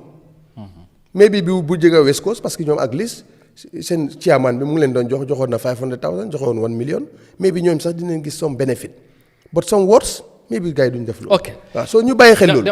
waaw li divise li nga xam ne dafa divide askan bi ñu bàyyi loolu. bu la politique jaru ko. waaw dama doon laajte quickly sa réaction ci est-ce que du président Barrow moom moo tooj boppam tey bu mu déclaré ne alkaalole ciib si yëpp na ñëpp bokk li tax mu war a falaat campagne boobu te loolu rek dana tax nit gëm ne lu ne mun naa am ci mel ni te tamit dana tax sax ñoom aji bu la neexee ñu langaamu ci loolu wax ne lu xew nii moo tax muy am. est-ce que loolu tamit xam nga loolu dama la leen dafa lu jógee si président bi moo tiim ñëpp wàcc si gouverneur si moo élif region bi. so ñu gouverneur ak si amuñ benn option daan def. lu there's président no option nii ndigal rek oo nga jógee fa. it's very clear and léegi nii nag this exemple la bi this by election dafa gën a set exemple bi. ànd la si muut mbaa mott. waaye moom waxul nag kenn bu daxa kenn bu jaaru yoon waxu kenn. muut mbaa mott. muut mbaa mott non lii problème bi mooy ci réew démocratie. ay non mooy gouverneur war na jël stammi alkaali. waaw loolu la boobu moo tax bu njëkk nag noonu la fa doon demee kii fi ñoo ko doon ñëw jël man xam naa ñu doon jël ñu jëloon loolu la moo tax nag ñu delloo gouverneur ci place am ay non ba loolu wartoon a am waaw loolu la waaw bu mu defee li mu xam ne amul ci ram ñu delloo ko ci place waaw ministre bi ji responsabilité ministre kii dina nangu kii dina def loolu parce que dañ ko defoon way juram si noo xam ne du yoon te mënu si woon dara bay den moo tax lu mu aat fii nii am na solo waaye nag lu mu aat fii nii am na solo waaye amul solo parce que tey ku ko élif moom moo taxaw si meeting wax loolu ok te loolu dina am impact si ñoom waaye bu mu ànd ak ngay aaye dëkk bi ku la neex demal nga ànd ak ñoom lu mun a nekk because li si xol bi kenn xamul. alright óor na ma óor ne. dana am alkaali yi leen sànnilut dana am chief yi leen sànnilut ak lu ñu joxe di order waaye nag bul taxaw di bloc sa mbedd dëkk ne. parti sangam dafay dugg loolu la kenn amul right te loolu ñoom waruñ koo nangu waruñ koo seetaan parce que loolu mun na indi jàmmaarloo. te mun naa am si lu ndaw lii bu neen ko nangu waaye bu mag boo xam ne ni ñoom moo leen tax a prépare everything ñoom ñëpp. soo ko fi bëgg a def beneen parti. problème mun naa am giite ngaas dafay am. te giite ngaas si élection amul njëriñ. mun naa indi fitna buy toxal élection mun naa indi ay problème in that area bu nga xam ne ni ba jant bi fay dootuñ juboo te dama ne kuy bu fekkee da nga xëccoo pour élif ay nit bul fexe nit ñooñu afta buñ la falee yow toon dootu mun a fexe ba jubale nit ñooñu afta da nga am beneen liggéey jaru ko nen def affaire yi mu méngoo ak yow ñu ñoo xam ne ne politique du ñàkk ay gite ngaas ak yooyu noonu waaye daal gis nga li ma la wax moom mooy ne fokk ñu boole si tam góom yàlla bu ko ñu ñëpp politicien lañ waaye dañ am diine bu waxtu yu jotee ñi dañoo dem si cooj bi ñëw foog ñu bàyyi xel loolu. te xam na réew mi lu ma la ko de waxee nekkul ñu gën a ëpp doole ñu gën a bëri si réew mi. amuñ doole. ok te léegi nag soo fi indee fitna dafa nekk problème loolu nag boo parti si lañ koy wax te 2026 loolu dafa war a nekk adresse bi na ñëpp xam ne réew la mu nga xam ne nii su ma la si doon jox exemple dama la wax ne ñu bëri mënuñoo daw dañoo raam. soo warloo fa indi fitna bi nit ñi di dawee. da nga indi problème te lu nekk ci ndaw lay commencé te lu ndaw yi nii baaxul. mooy indi yeneen yu am. waaw yow su am na ñu fi doon indi giite ngaas boobu ana ñu dàqoon alkaali ko fu ñu nekkati. ana ñu dàqoon ciif yi boobu fu ñu nekkati. ana ñu dàqoon lanam fu ñu nekkati. jaru ko. alright soo ko fi def tam yàgg dañoo ne gouverneur bi moo fi nekkoon. moom moo fi nekkoon di def li mu war a def. di def li mu war a def. soo loolu baaxul.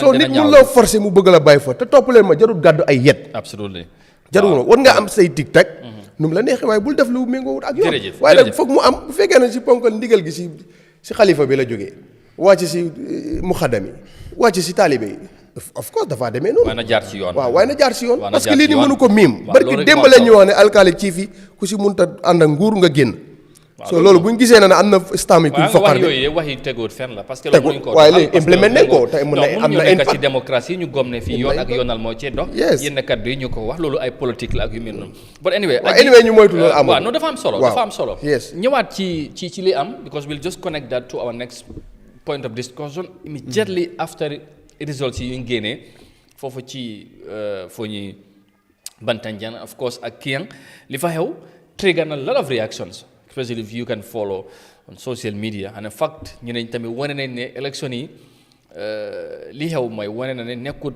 lu ñoo wax social media bi moom moo tax nit ñi xam lu xew ci grand bi élection bi Gambia da ngay wàcce si suuf dem politique ak yooyu te loolu xam naa ne yu bi kenn du leen ko jàngal but li fu ñu bari nekk di waxee mooy these elections have given a signal ne opposition bi lenn rek lan lañ ci war a mën a jàngat in your view balaa sax may draw any sort of conclusion ni ko ñeneen ñi defee lan nga foog ne loolu lañ ci war a mun a jànge parce que am na ñu gom ne di se signal ne bu fekkee ne booloo bu ñu yàgg di laam-laamee di waxtaane within the opposition amut more or less it's just showing ne MPC is just are going to have an easy ride ci fuñ jëm 2026.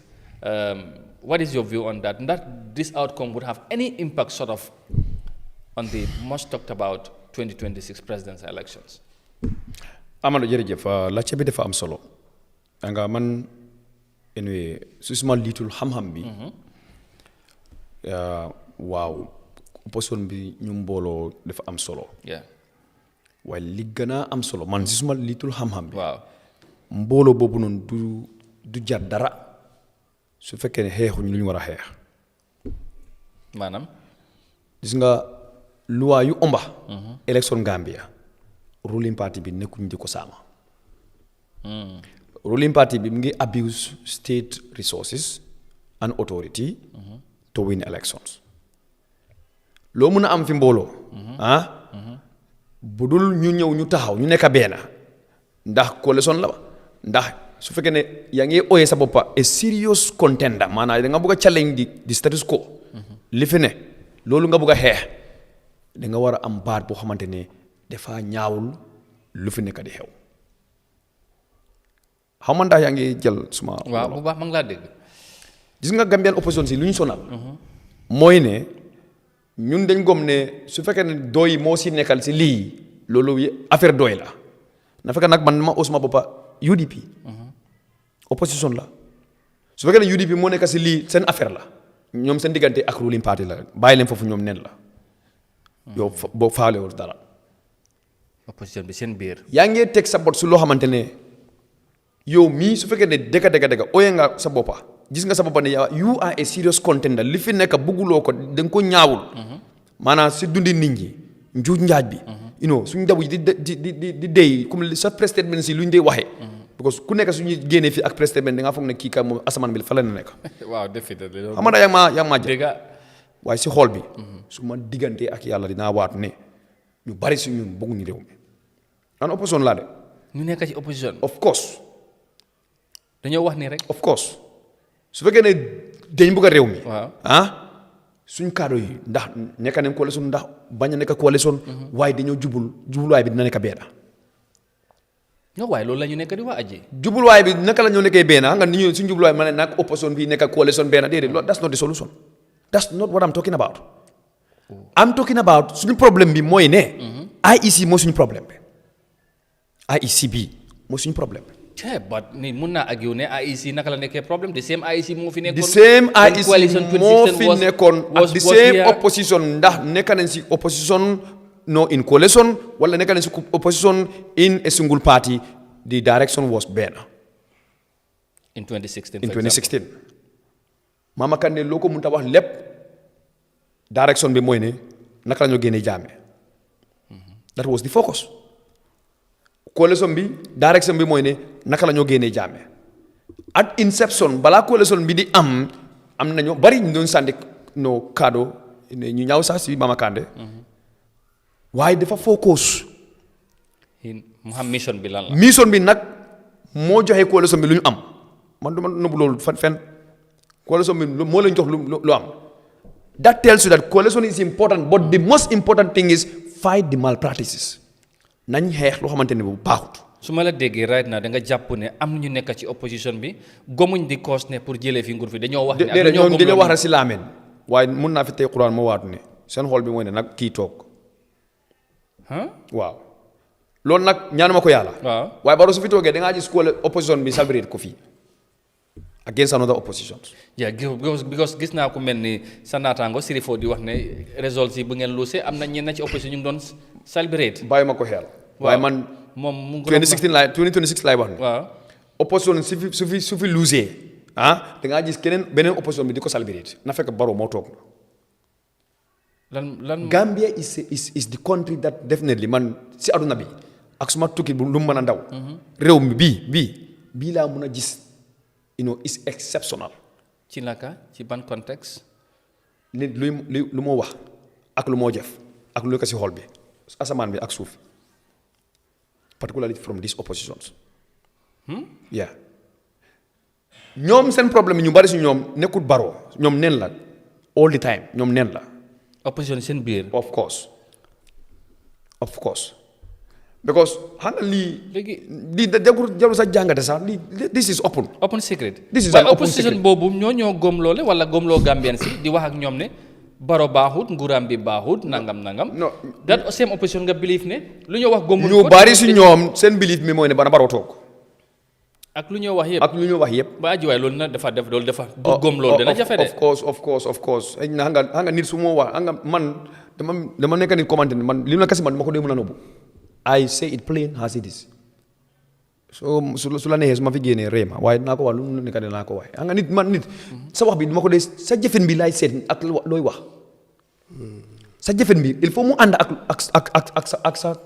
sa wax bi ak sa kaddu bi su ma gisee disconnection between your actions and your words my friend I can't take you serious. fan lañ mën a catégorie opposition boobu mais opposition bu fi yàgga nekk la wala ñu soog a ñëw rax système bi wala ñoo bokk ci système bi ñoom ñoo def loolu wala du ma dem spécifique man I'm going for general what I'm saying this is plain and this is how I can say it lii laa ko mën a waxee il faut ñu taxaw opposition si am benn jubluwaay su loo xamante ne baaxut xam nga boo ko waxee noonu est-ce que bu gis génnale ne yaa ngi bokk ci UDP as an opposition nga waxee noonu jëmee ko si beneen opposition bu fekkee xamuñ ne xanaa UDP ñoom dañ nekk si asamaan bi nekkuñ opposition waaw ci lañ bokk na ñoom tam si so man dinaa wale opposition si ñu bari si ñun so loolu des na yow xam nga lii dafa mel nii naka laa ko doomi nag bi waaw soo ko demee nga bàyyi ko dafaa daw si baayam mu dem nampa si yaayam kay mu dem nampa teddu soo man dama wax su fekkee ne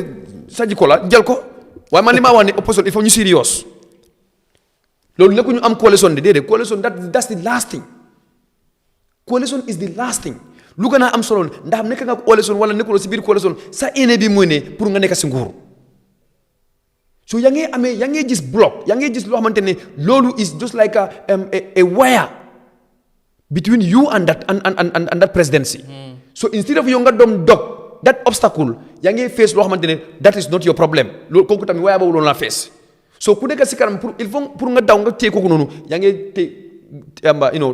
téye keneen ki di xëccoo kooku noonu pour kooku bu mu dem mu téye kale dafa fekk kooku noonu mooy seen problème bi moo jël seen alal bi moo jël seen life si moo jël seen lépp nekk si loxo bi muy daw ak moom so yaa ngi daw pour téye ko keneen ki mu bëgg la raw rek nga koy téye xëcca ko pour mu taaw da nga bëgg mu rëcc wala da nga ko bëgg a téye balaa ñëw focus ci fi nga waxee boobu yow you're talking about the IEC naa la laaj ci mbiri IEC ak lan moo fa nga foog ne sax IEC ñoo yore élection bi waaw loolu laa war naa ci ñëw but why do you think any opposition all these brouhahas li ñu nekk di waxee waaw starting from this ID card is once opposition si ñu ngi waaye fi IEC ñu ngi noppi teg waaw loolu dinaa ci ñëw gis nga ne UDP dañ génnoon fi ñu protester waaw gis naa loolu gis nga ne ñeneen opposition si gom leen ne li IEC nekk di register Gambians outside baaxut wax neen ko si laameen waaye fan lañ teewee ku mel ni Mama Kandeh mu ngi sax demand the list of those registered voters waaye up to tey ñun tam demand neen ko even we wrote officially to request 2 times ñu ngi ko ignore ñu génn fi protest xam nga nothing comes out of it ba léegi ñun ñëpp ñu ngi toog tamit di ko seetaan and that will have a ripple effect negatively on all of us so ñaareel bi mooy ne non dama la bëgg a laajteel lii ban interest la any opposition organisation wala group wala party or whatever movement bi nga la war a am ban interest la war a am dem jàkkaarloo ak Gambien si wax ak ñoom di leen jaay message bi nga xamante ni yow gëmoo ko loolu ci dina jafe pour non loolu da nga ñoom ñoo war a tontu loolu man du man laajte la ñeneen ñi ñoo xamante ne ñoom ñoo si opposition bi man li ma war a wax naa loolu su fekkee ne ñoom am nañ fa intérêt ñoom ñoo ko xam ñoo ko war a tontu man li ma gis si kaddu ak jëfin gis naa fa disconnection et serious one nag gis naa fa disconnection so disconnection boobu noonu il faut loolu connect nekk benn man gomma coalition oh really waaw il faut ñu connect boobu noonu balaa ñu connect boobu noonu gomma any coalition because man gom naan even with a coalition this system here is going to be in a daunting task to remove Barrow in power okay it's going to be a daunting task to remove Barrow in power so suñu focus bi dafa war a nekk lan moo nekk di omba suñu loi yi fii loi yi noonu naka lañ ko naka dee doxalee te loolu da nga gëm ne IEC la of course IEC bokk IEC one IEC ñoom ñëw nañ ne seen position they are independent body they are here to oversee the electoral process yemale ñëpp gis nga IEC ndey ji seex la jaaxal lañu war a tëddee gis nga IEC waaw ñoom ñoo gën a tilim fiir si réew mi gën ñëpp ñoom ñoo suñu problème gis nga corruption ñu nekk di xew Gambia fii yëpp ay ñoo ko nekk di dooleel. of course. si naka man si caméra laa nekk ñoom ñoo ko nekk di dooleel. how gis nga unfair not conducting elections freely and fairly. It is the dangerous weapon to equip a corrupt system. But which election has not been fair. This past election was not fair. But based on the outcome, gisuñ kenn more context wax ne election was not free, not the contestants, not the observers, not anybody. No, not the contestant. Which past election you mean? This by-election, I mean. This by-election, I've already highlighted the issues there. Don't go back there. But you I'm saying this has happened in the presence of IEC. You did not protest. Okay, I'm not going to protest because they are there, and I'm not going to waste my time to protest because I know what is their intention already. That one is a no go. So you allowed in them. IEC whether no, hanga ñun protest wala protest ñu. ñoom dañu war a raise an alarm because they are witnessing it. For them, they should have issue an alarm even before anybody has issued any petition to them because they have seen it. It's in their presence. They should have condemned some of those practices. Okay. To promote the integrity of the electoral process. So by not doing that, they are complicit. They are complicit. So man, fofu non duma waste suma time sa. Su fekkee ne gisuma la ñëwuloo foofu noonu ànduloo xamuloo lu xew yaa ngi toog sa office loolu kay moom mun naa wax ne xaaral ma du ma ko blame waaye yaa ngi taxaw yaa ngi sa moto mu ngi taxaw ma ngi taxaw in fact yaa ngi try di jéem a indil excuse lu tax ñu ngi def loolu IEC seen staff si ñu ngi taxaw di jéem a justify lu tax community mu ngi def loolu ngir ne ñu ne community bi ñu ne ñun waruñoo dugga foofu noonu at the time si xanga si noise boobu noonu ngir ne ñoom ñu ngi ñëw dugga si jàkka bi IEC is the very one trying to justify. Okay. Xam nag maa yaa ngi laa dégg bu baax. Si man la moo des man. Waaw. As far as loi bi is concerned. Si man la moo des ma ne ma ngay dem fii de xëy na ñu ngi ñëw juulee nañ cool down waaye nekkul ki na ñëw fitna taxaw ne by force da ngaa def lii parce que su fekkee ne réew mi loi lañ ko ooyee. In fact this was around 4 p.m. ñu ngi war a ñu ko starté jumaa bi foofu noonu fu ñoo jullee 5 la ñoo jullee ñu ngi dégg around 4 yooyu yaa ngi ñu attaque nga ne jullee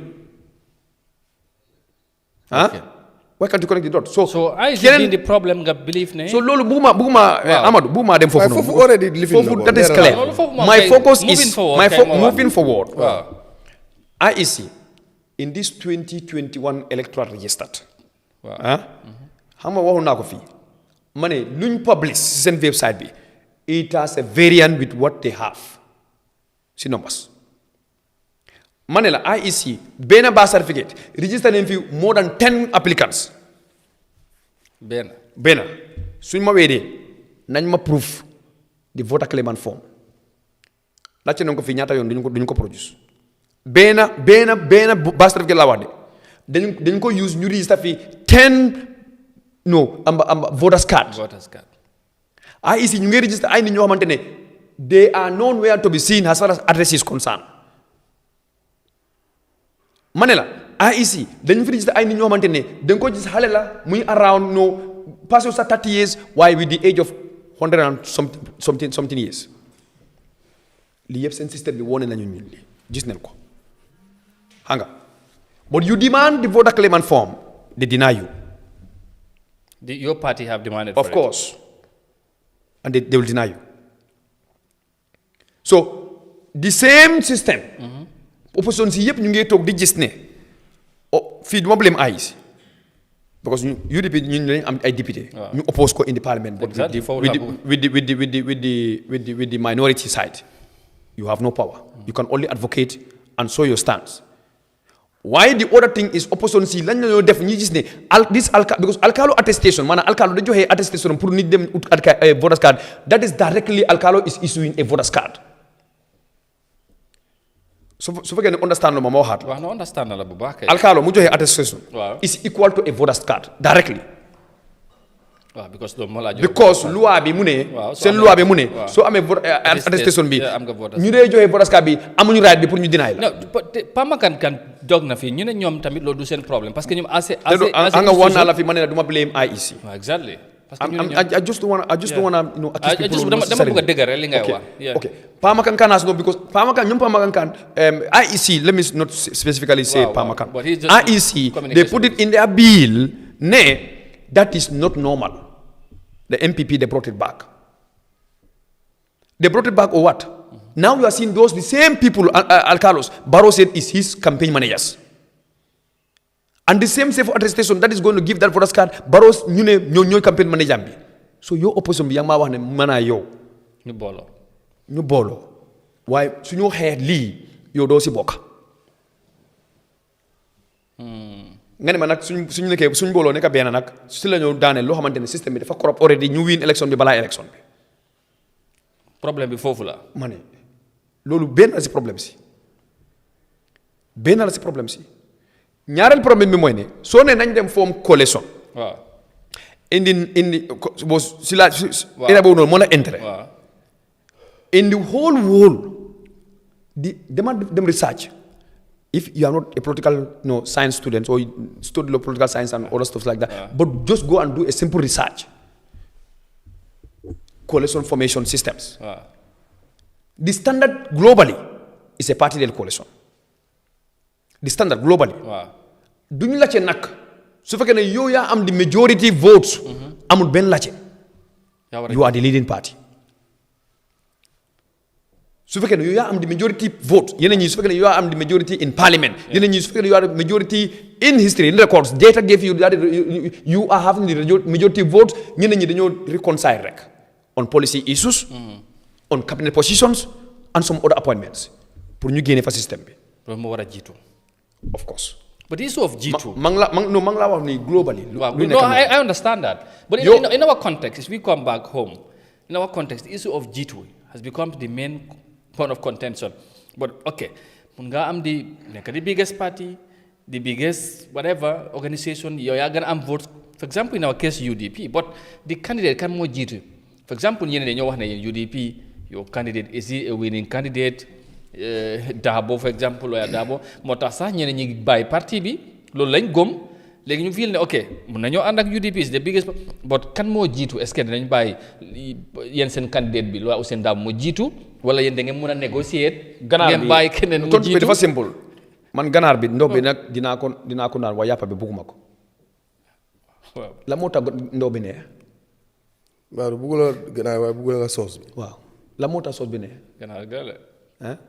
ganaar gi la de. man nag buggoon naa ganaar soos bi de waaye yàppa bi du ma ko lekk. parce que du ma dee lekk yàppa ganaar. waaw mun ngaa lekk ñeex mi. so doxut de. loolu mooy loolu.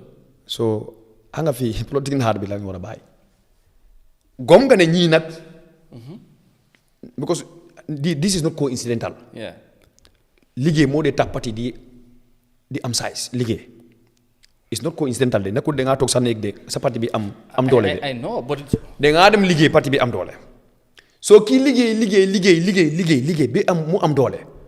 nga ne ko nag alalam bi soxla nga loolu nag li si liggéey bi lu mu am si liggéey bi waaye moom si boppam faalewul ko soxla. but soo leen amee ñi nga xam dañ bokkoon ci yéen wala bokk ci yéen ba pare ñu góob. non bul ma yóbbu foofu noonu man du ma wax loolu ñooñu si dara man I have no issue with those people bul ma yóbbu foofu noonu sax man su ma yaakaar maam talking about in general context of coalition formations.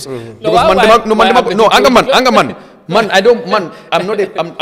not part of people being a basket of cockroaches. What do you mean? doo dem man du ma dem man du ma si bokk cockroach naka la olof yi di ooyee cockroach. jasit déedéet cockroach booy bu naa déedéet bu dee dugga si kama boobu noonu ñu bari di dugga mbóot yow doo dem man du ma dem déedéet man du ma tontu ñooñu noonu déedéet man li ma soo leen dugalee si paan test ko rek soo ko dugalee si paan nii dina leen téye wante kale du dem ni leen téye wante foofu la ñu war a ba dee so man du ma bokk si façon man li ma boobu garaaw na waaye loolu tamit bokk na ci problème bi xam nga foog ñu wax ko loolu su fekkee foofu la laa waxee ne ma ne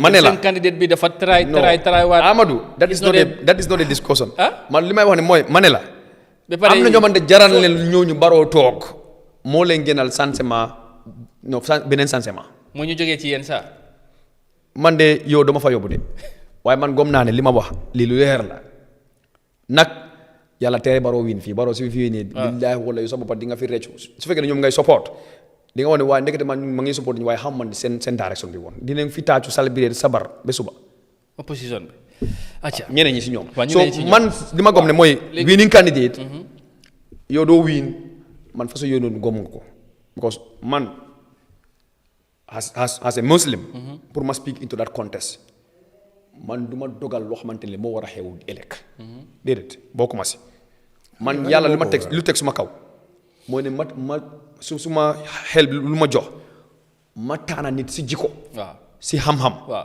si mun-mun gom naa ko nag kii nag si jikko lu ma ko xamee dina mun a liggéey lii si xam-xam bu mu amee boobu la yàlla ma jox waaye kooku noonu war sa gam ëllëg lan la moo am man yàlla joxul ma doole boobu noonu pour ma mun a decide boobu noonu that is not my area su ma bëggee dugal si dibéet boobu maanaam ma ngi emal suma bopp ak ñoom parce que ñoom ñu maa woon ne ñoom xam ne la moo xew ëllëg nit lu mu ut démba ak lu mu ut tey amu ko that is not a justification that yàlla aaye na ko ëllëg waaw loolu moom so man bokkuma ñu yaaga utaat ñu mujj man bokkuma si yooyu bokkuma si yooyu loolu moom dëgg la gis nga no Senghor Abdou Diouf ñii yëpp dañ bëree ak Ablaye Wade benn ñi Ablaye Wade ñu ne indi sign kii xaw ma ñu ne ñu ne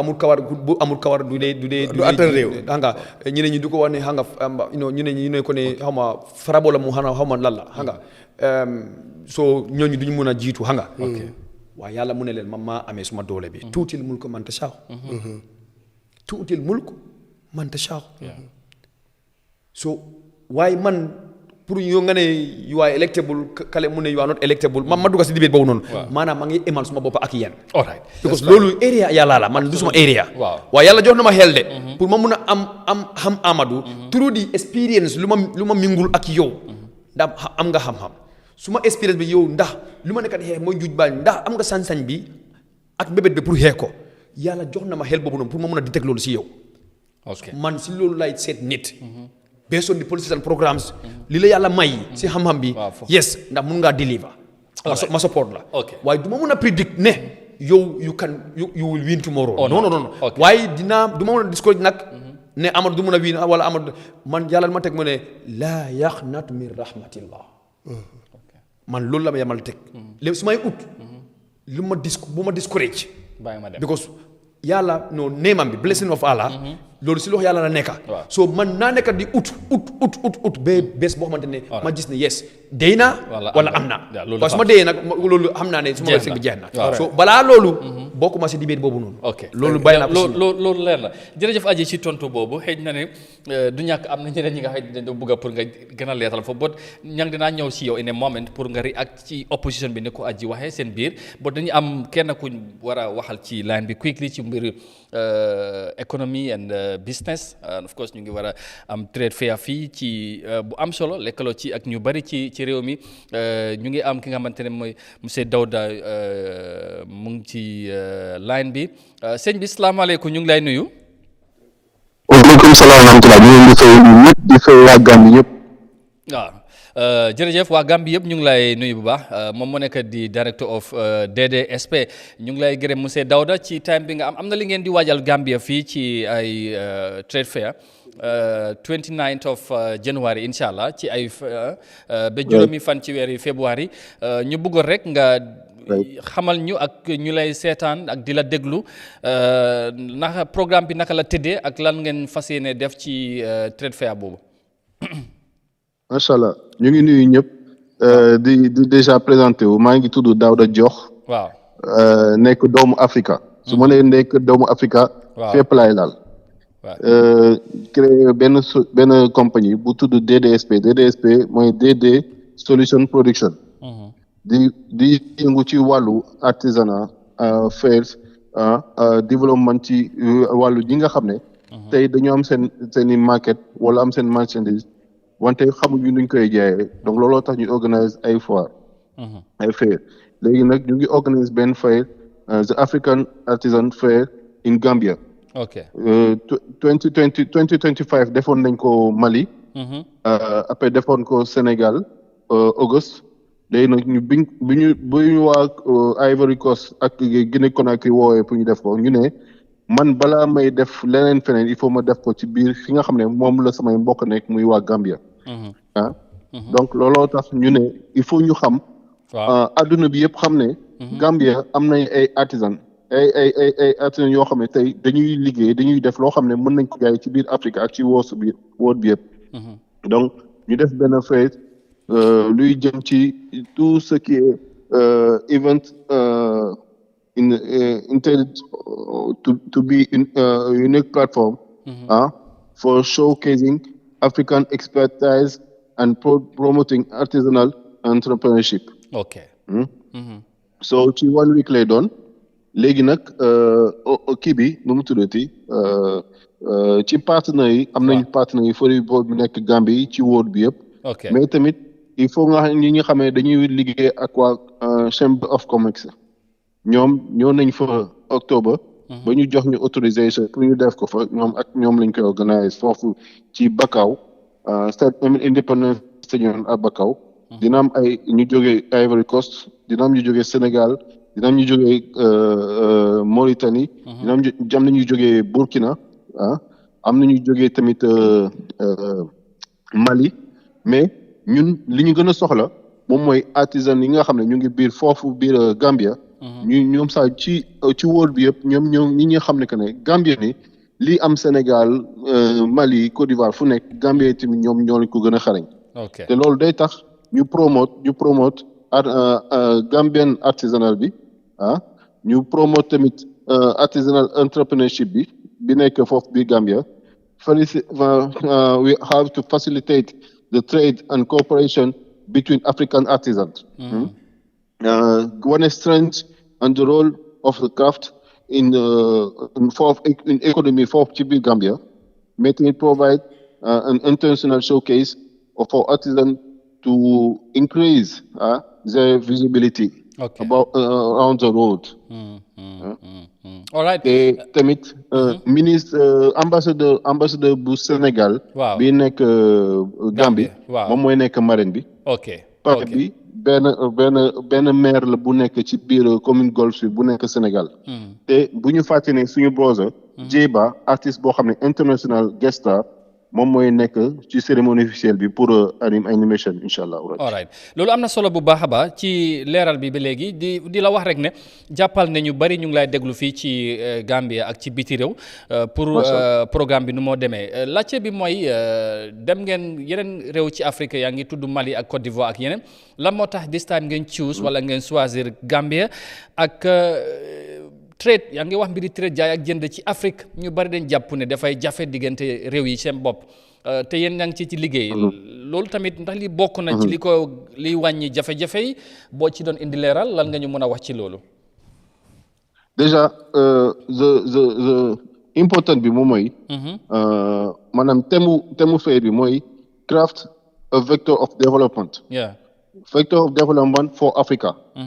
If we say Africa, we say Gambia, we say Senegal, we say Mali, etc., etc. All the countries, all the state of the Africa, because in the end of these years, 2026, waa Germany ñoom ñu ngi ñuy laaj ñoom ñu ñëw andi ay African foofu biir Germany ñu wane ñoom li ñuy jaay li ñu mën a defar ak seen loxo pas lu ñuy jënd defar mais li ñuy mën a defar ak seen loxo.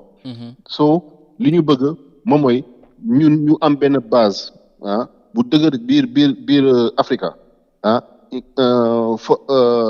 pour wane que africain yi ci boppam ñoom mën nañ jàppalante seen biir parce que mën na am na loo xam ne ñu ngi koy defee Gambia mais waa Sénégal xamuñu ko am na loo xam ne ñoom soxla nañ ko am na loo xam ne ñu ngi koy defee Sénégal waa Gambia soxla nañ ko ñoom waa Gambia xamuñu ko léegi suñu nee ba jàppalante suñu biir développement bi nekk entre dëkk yi bu gën a dëgër ñun dinañ mën a dem Europe parce que bu leen fàtte ne Europe United States Arabia ñoom ñëpp dañuy ñëw di jënd ci biir dañuy ñëw di jël ci suñu product biir Africa dem liggéey ci après ñëw di ju ko jaayaat donc lu tax ñun duñu mën a jël product yooyu liggéey ci def ko par exemple moo la benn affaire karité fii lañ koy béyee suñ ko béyee ba pare defaraat ko ñoom ñu jënd ko defaraat ko foofu ñëw ju ko jaayaat donc lu tax ñun mënuñu ko defar ba pare lañ ko jaay parce que dañ dem benn step of the word boo xam ne tey ñoom ñoo ñu soxla wante duñ ñoom ñoo leen soxla. ok ñun lu ñu soxla. mën nañ am si loo xam ne mën nañ développer suñuy dëkk si suñuy biir mais il faut ñuy africain yi di jàppalante di wane ne que affaire ñoom ñëpp ñun mën nañ ko defee. loolu mooy loolu moo gën a tax ñu promote. jërëjëf ci affaire yi daal incha allah rabi. all right ma bàyyi suma naataango ñang mu am lu mu la laajte rek quickly laata ñu laa bàyyi xam naa dinañ am more time gën a waxtaan ci event bi bu mu gën a jege si. incha allah ñang waaw déglul ñang. xam naa Daouda nuyu neen la waaye man suma laajte bi rek mooy comme ku bëgg a ñëw bokk si trade fair bi indi ay bagaasam si Independence Stadium yan bunt la moo jaar pour mun a am foofu noonu one week bi pour jaay. déjà am na very very thank you ci laaj bi am na suñu benn représentant yu nekk foofu. wante dañuy centraliser parce que dañuy sécuriser lépp il faut yëpp di leer dañu nekk dëkk yoo xam ne léegi ku ci nekk mooy tëb rek di organiser ay fair di ci am xaalis et cetera non ñun benn compagnie la boo xam ne nañu nekk international benn numéro loo xam ne pour le moment la ñu amagum mooy numéro bu Sénégal bi. donc su lañ ko permettre ma joxe ko après dana permettre yéen ngeen jox ko ci seen plateforme boobu ngeen di ci inscrire par WhatsApp ngeen di yónnee seen pièce d'identité ak su fekkee ne benn commerçant la da nga yónnee carte d'identité recto verso ñu defal la fiche d'inscription bi delloo la ko nga vise ko après nga yónnee maanaam $13,500 la. $13,500 moom mooy $30,000 ak 5. ok 13,500. 500. ok. yes ci dalasi si pour inscription soo ko defee ba pare. di nga am sa stand 3 mètres ci foofu biir stand ba kaw. léegi ñuy def sa promotion ñuy promote yow say product promote yow sa compagnie su fekkee ne compagnie la su fekkee ne kii la dañ lay promote around the world. Sénégal yéen dëkk même ba ci Europe ak United States léegi entre décembre ak January entre novembre and décembre incha allah 2026 ñu ngi waajal ñaari phase in Canada benn bi in Canada mais bi ko jiitu January lay doon. mais boobu africain yi nga xam ne yàgg nañ liggéey ak DDSP ñoom ñoo fay mën a dem liggéey ak ñun incha allah. all right merci beaucoup ñu ngi lay gërëm bu baax te ñu am mbégte ba dalal la fii ci Eyeafrica TV jàppal ne Eyeafrica TV ñu ñooy boti Afrique. yàlla di ñaan gouvernement yeeg di ñaan ñëpp ñu jàppale leen. incha allah pour ngeen gën mën a di dem di liggéeyal africain yi incha allah. jërëjëf merci beaucoup jërëjëf monsieur Daouda ñu ngi lay jaajëfal bu baax a baax xam naa dinañ gën a waxtaanaat ci yeneen édition incha allah jërëjëf. thank you so much mbiri trade la business ak surtout si artisanal secteur bu ñu nekk loolu tamit dafa am solo te ñu ngi ko waaj a amal fii ci réew mi. incha allah dinañ ci bagage africain si la ñu dugalante. mbiri culture la aada cosaan ñu koy defar di ko jaay. xam naa dina baax parce que ñu ngi am ñu ministre of trade. waaw xam naa dina gën a jaxasoo ak ñoom. absolument loolu dafay am solo gis ne am na. parce que Gambie itam dañ dem trade fair feneen te Gambie am nañ lu am solo. loo xam ne suñ ko génnee. dina baax parce que am na ñu am xel. mun a liggéey loo xam ne mun nañ koo jaay Afrique fii in Europe so loolu war nañ leen dooleel ñooñu itam seen secteur bi pour ñu gis seen boppam incha allah merci beaucoup jërëjëf su ko defee ñu dellusiwaat ci fu ñu nekkoon di waxtaan loolu mënutoon ñàkk ñu rax ko rek ci waxtaan bi ñu ngi woon ci bu baax ci politique mun ñàkk quickly balaa may dellu si haaji 15 minutes or so moo ñu dese ci programme bi dégg nga li mu wax ci opposition bi ñu bëri ci Gambien wala ñu ëpp ci Gambie dañ gom ne coalition dafa war a am te loolu rek moo mun a mooy yoon bu yomb bi te xëj na gaaw ci ñoom ni nga ko jàppee lu war a jëlee fi nguur gi waaye dafa mel ni moom ni nga ko jàppee loolu du mbir mi mbir bi mooy gom-gom bi la waaye tamit am fu mu jàpp ne foofu lañ war a mën a foo ko ci doxalin bi process bi li di toll élection balaa ñooy toll ci élection bi si bopp foofu lañ war a focus mooy mbiri AIC dafa jàpp sax opposition bi daanaka ñin na ci ñoom ci naxaat lañ nekk gëmun sax lu ñooy wax. jërëjëf Amadou du neex a weddi because in 2021 amoon neen juróom fukki parti nangam yu ñëwoon def nomination. ay lifin waaw ñii am neen ñi jàlloon ne ñi jàll waaw bot loolu ñu ngi woon daal AIC ñu ngi fa woon bot ku nominé boo duggee boo génn xam nga di nga jàll oo jàlluloo yaa ngi adresse nguur gu fi nekk baaxut corruption moo gënoon a nekk di major problème security fële amuñ nangam but at the end of the campaign gis na ñoom ñëpp dem nañ fekki président bi léegi nag lu ñu waxoon waaw lu ñu si gën a bëri fekki woon nañ président bi fay na li ñuy dem 1-2 years doxal ñu bàyyi definitely man lu ma gis mooy ne daanaka ñu si bëri si ñoom gëmuñ loolu just dañoo create loolu pour am opportunity pour dem bokk si alliance bu ànd ak président Barrow to be frank loolu neexut a weddi because gis nañ ko 2021 am na nag ñu dem ba mu yàgg ñu génn am na tam ñu judduwaat ne am na ñi nga xam ne gis naa leen ñu taxawal foogu mën a those kind of people la foogu mën a façon ngi est-ce que faloo ñooñu ñu dañ jàngee ci luñ def wala ñu doxalee 2021 ba jàpp ne loolu duñ ci dugaat ba pare wax di boo déglu opposition bi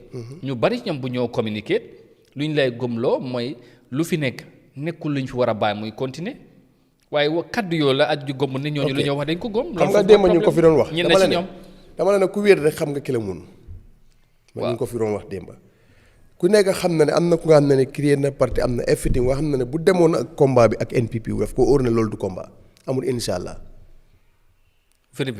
yéet walbet gang moo fi am fii wax naa la benn parti moo fay leewaatoo ak président Barrow si géew bi léegoo-léegi ñu jox ku président bi jox leen ku ñu génn saako yi duggaat finally ñoom ñu daanu loolu mooy nag waaye ku am di same bu gis-gis ak parti boobu war a ànd ak parti boobu waru nekk problème su fekkee da ngeen bokk gis-gis mooy lan yow da nga ne ñi fi ne baaxun mënuñ dañ korop am na koo xam ne ni moo mun si moom dara moom gis-gis boobu la am te yow mun la koo fay génne te da nga bëgg mu génn te mun loo ànd ak kooku góob ma ne li nga oote. waaw ñàkk a mën a ànd bi nag dafa am leneen lu ci nekk. am na ñu jàpp ne waaw loolu nag waxtaan moo waroon a am. fi ma laajtee fu nga war a gis man lu ma gis mooy ne bëggul cee wax waaye loolu mooy mbir mi. loolu am na si right. waaye man lu ma la wax mooy ne rek dafa am gos dinaa ko waxaat and I will going to say it again. waaw mun la fekk oote coalition pour bugg fi génne li fi ne mun loo jiital ku dul UDP.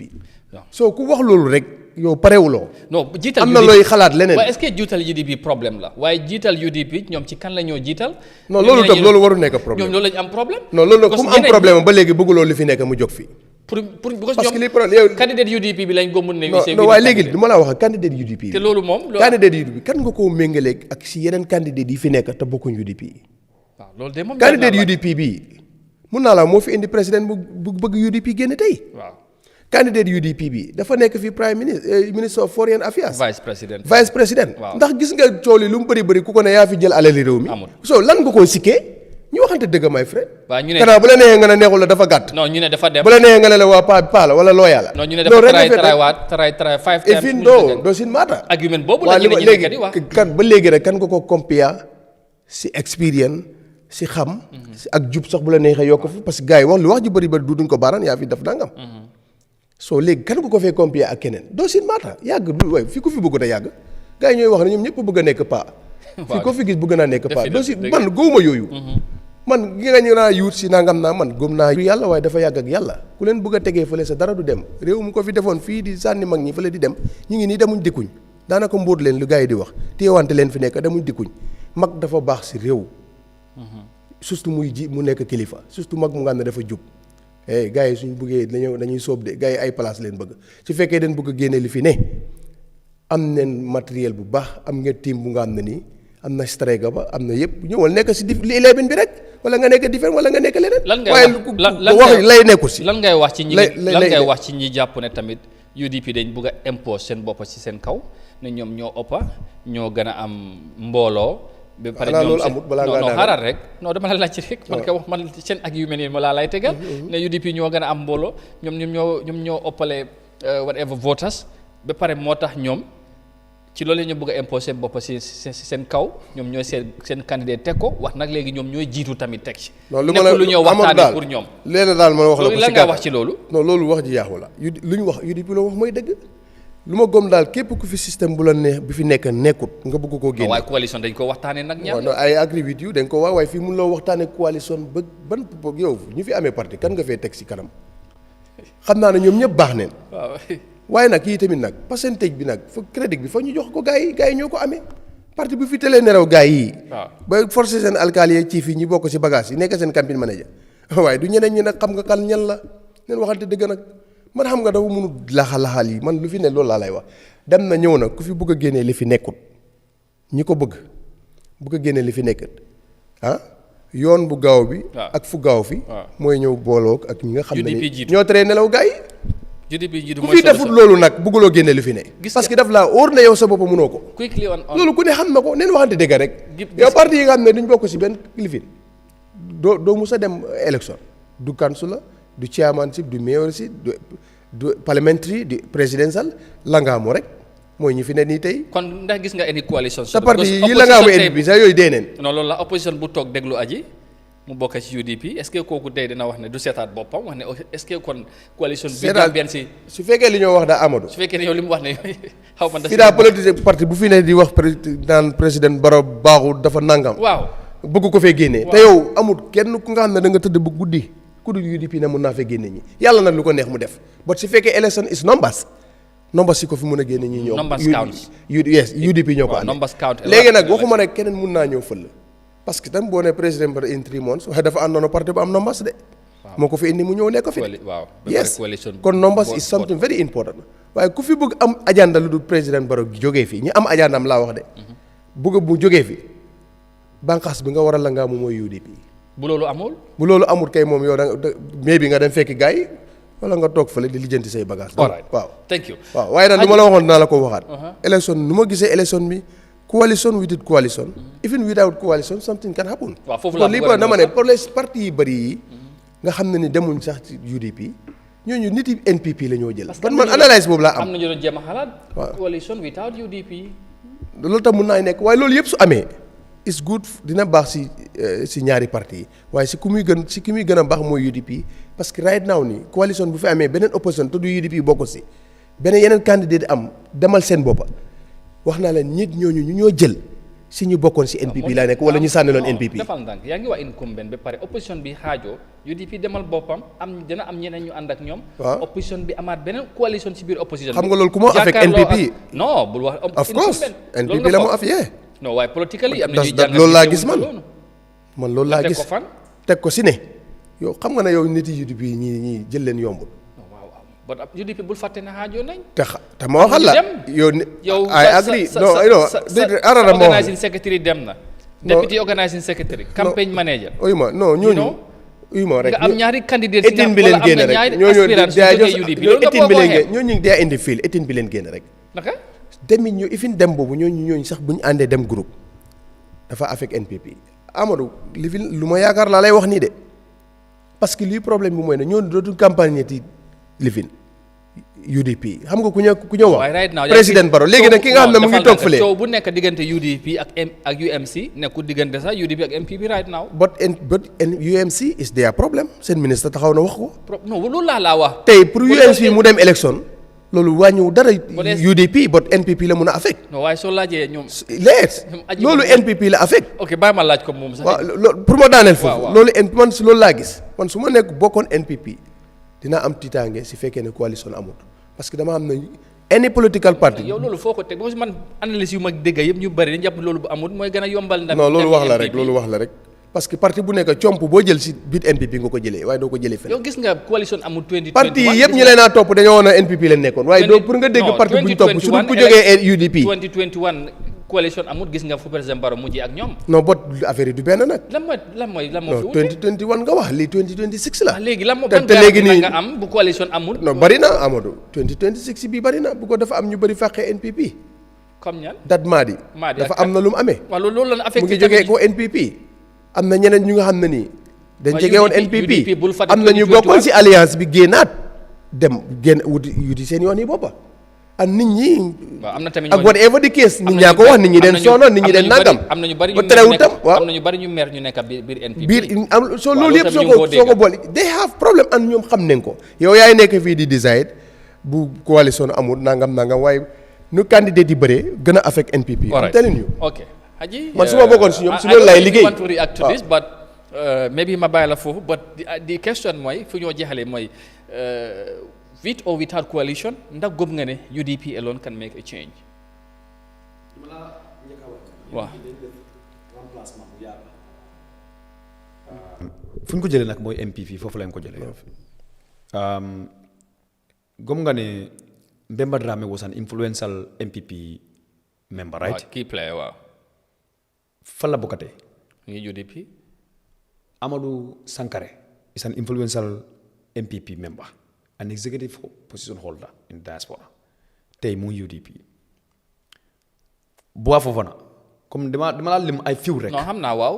Bois Fofana boros boobam xam na kam mooy Bois Fofana bu jógee foofu noonu ak di nombas lim fa jëlee ko ñëw bakka UDP. replacement for who ka bugg a wax. non du ma wax kenn dara yow yaa fi lim.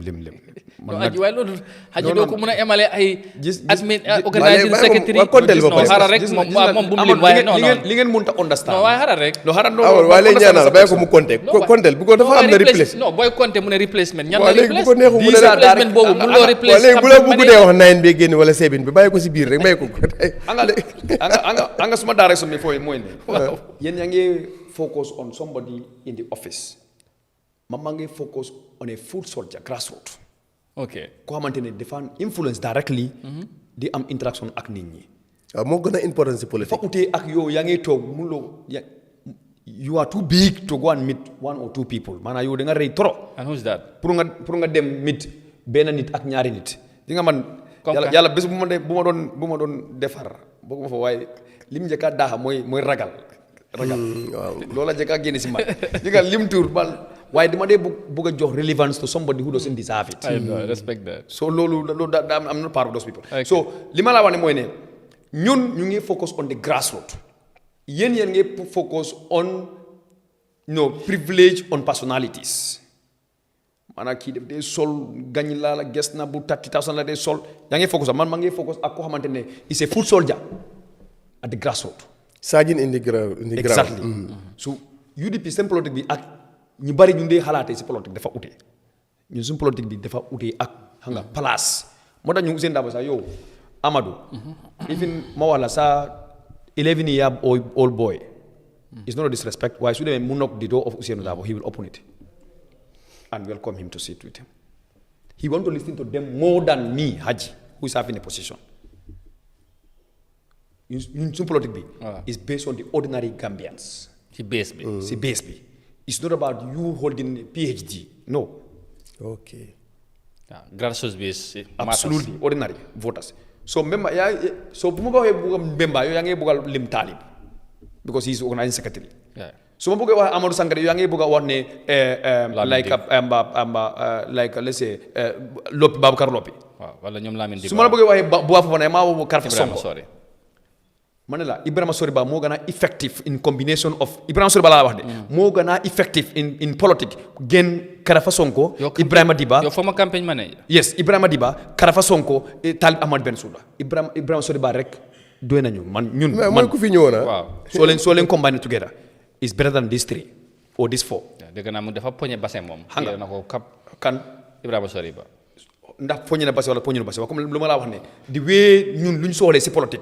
because man su may dem basse du ma dee dem foofu man basse laa jóg waaye du ma dee jóg rek ma dem foofu noonu I have to depend on people. ok Karafa bu noonu nekkee campagne manager duy jóg rek mu dem basse dafa depend on people pour mu mun a am yoon fu moo dugga kam mooy kooku noonu kam moo war a nekk kooku noonu te ndax ñoom ñu ngi amee connexion boobu noonu amuñu ko. so lu ñu am rek mooy ne di name former campaign manager. ok bu dat former campaign manager doo dee mun a am nit ñi through yow keena so sa doole bi fu mu nekk foofu amuloo si benn doole bi léegi so yow ñun in fact dañu yokkaat foofu noonu koo xamante ne yow ñu nga da rely on we have even double that effort more than what you have lived there. okay so why do you want to tell me that that's have an effect. all right so suñu das dara. well coming back to my question. Coming back with to or without, do you think UDP alone with or without coalition, that is not about UDP. But with or without coalition, I believe, man kom na ne, Gambian si fu ñu nekk ni tey 2021 election bi bu passé la. waaw ñu ko kaas power bi 37%. 2021 election bi passé be la go to the surveys or the reports da nga fekk ne through the double World Food Programme bi. da nga gis ne over 65% of households their income. maanaam lu ñu am téeméer bu nekk 65% of that one maanaam ñaata like 65% lu ñu li ngay am. fi nga koy dugal mooy si dundi. ci dund bi waaw. lu tax loolu xew mooy dundi bi dafa seer. ok from 2020 election laay wax nii. waaw that Gambia National Food Security. waaw luñ agency luñ report. after 2020 presidential election over 65% of Gambian households their income is spent on what? On food. okay. That means that, and again, 29% of Gambians, that's 243,900 and something Gambians, in 2025, they face food insecurity. Okay. loolu report moo ko génne. report moo génne. Okay. 243,900 and something people laa la wax ne. lu ñoo dundee problème la. lu ñoo jànkuwante mooy dunda bi. waaw ok. that's 29%. report bu Modou Cissé bu fa nekkoon bu ñu bañee génne audit report bu génne fa Modou Cissé. ñu ragal ne suñu génnee report si table ko Modou Cissé dina ko leak wala dina staff si dina ko leak. ñu génne fa from 2020 to 2023 in that period of 3 years 110 billion Gambian dollars. yow mii keneen ak keneen seen xaalis baa doole yi. ñu ne ñoo loolu moo dugg si njuuj njaaj kenn xamul lan naka lañ ko dépensé ci. all right. waaye ne. coalition dafa am solo. ngir ne yàlla dafa lim. doole mbooloo. mbooloo mooy doole. mbooloo daf ko lim. anga kenn du tuutil coalition.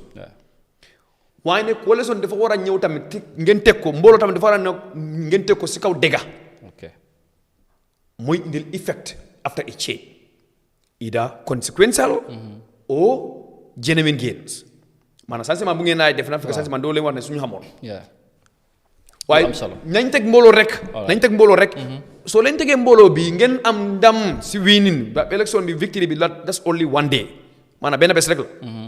waaye di 5 years mbooloo bu ngeen teg ban façon mbooloo si ban façon anam ngeen ko teg ndax si dëgg la wala si naxaate la. waaw. just moo tax ma mane la. yeah, somebody saying here removing Barrow rek should not be the agenda. Of course. Yeah. Removing Barrow shouldn't be the agenda. Yeah. If removing Barrow should be the agenda, means that we are not learning from removing Jammeh. Yeah. Because bu ñu génnee fa Jammeh Barrow bu mu doon ñëw dafa ñëw ak ay promises su ma ñëwee fii dinaa fi indi new constitution. ana constitution boobu noonu. moom si boppam moo ko rey. dinaa fi indil def electoral reform because moo rees ñoom solo sànne ak ñeneen ñi tey electoral reform boobu noonu si boobu noonu dañu ko even reverse and make it even more harsh on Gambians. A councillor that was paying $2,000 te dafa fay nomination fees of $10,000. A mayor that was paying $5,000 te dafa fay $100,000. A député bu doon fay $10,000 te mu ngi fay $150,000 for nomination fees. Presidential candidate that is going to be $50,000 today is paying $1 million. kooku mu ne su ñëwee mu toog dafa def electoral reform. So it is not any change that we want. We want a change meaningfully. Changement boo xamante ne dafa am meaningful effect on the people. Thank you. loolu ngay teg si kaw hanga gestu bi. All right. si ñii kam moo am consistency indi jikko indi advocacy from 1996 to date. Who is going against these things and is a victim of the system. That is Ousainou Darboe. Yeah. Absolutely. So the political will of Ousainou Darboe pour mu indi fi constitution bu ees kenn du weddi loolu njuuj naa bu ñu wax nii kii lim na ko fii man wax ma ko because bu ma xam nga saabu du mun a fóot boppam. su ma ko bëggee wax fa dina wax UDP la nekk. waaye ma ne la bu mu nekkoon vice président moom mooy di only minister the official state vehicle bi su amee mu em si pipeline kéram bi foofu mooy di official destination dafa génne si moto bi du gas benn essence benn fuel essence si beneen step budul si office bi back to office tomorrow. si beneen bés bi. moto boppam lay use si other private activities am. dafa jël moto boppam essence boppam use ko si private activity am kii moo doon tukki su tukkee mu tukki padem bi su spendee fa 3 days na fekk 8 days padem la nga ko joxee mu ñëw mu jël padem bi lu bés bi yu des bi mu joxee ko. mu delloo ko. you going to look that from the ministers from the civil servants soo ko amee. du passé benn. all right. waaye kii moo doon def loolu. Absolutely. kii moo taxaw mu ne. Adama Barrow mu doon sa nguur bi mu ne Barrow ñun dañ inherit a bankrupt economy ñu ne suñ ko fas yi is empty.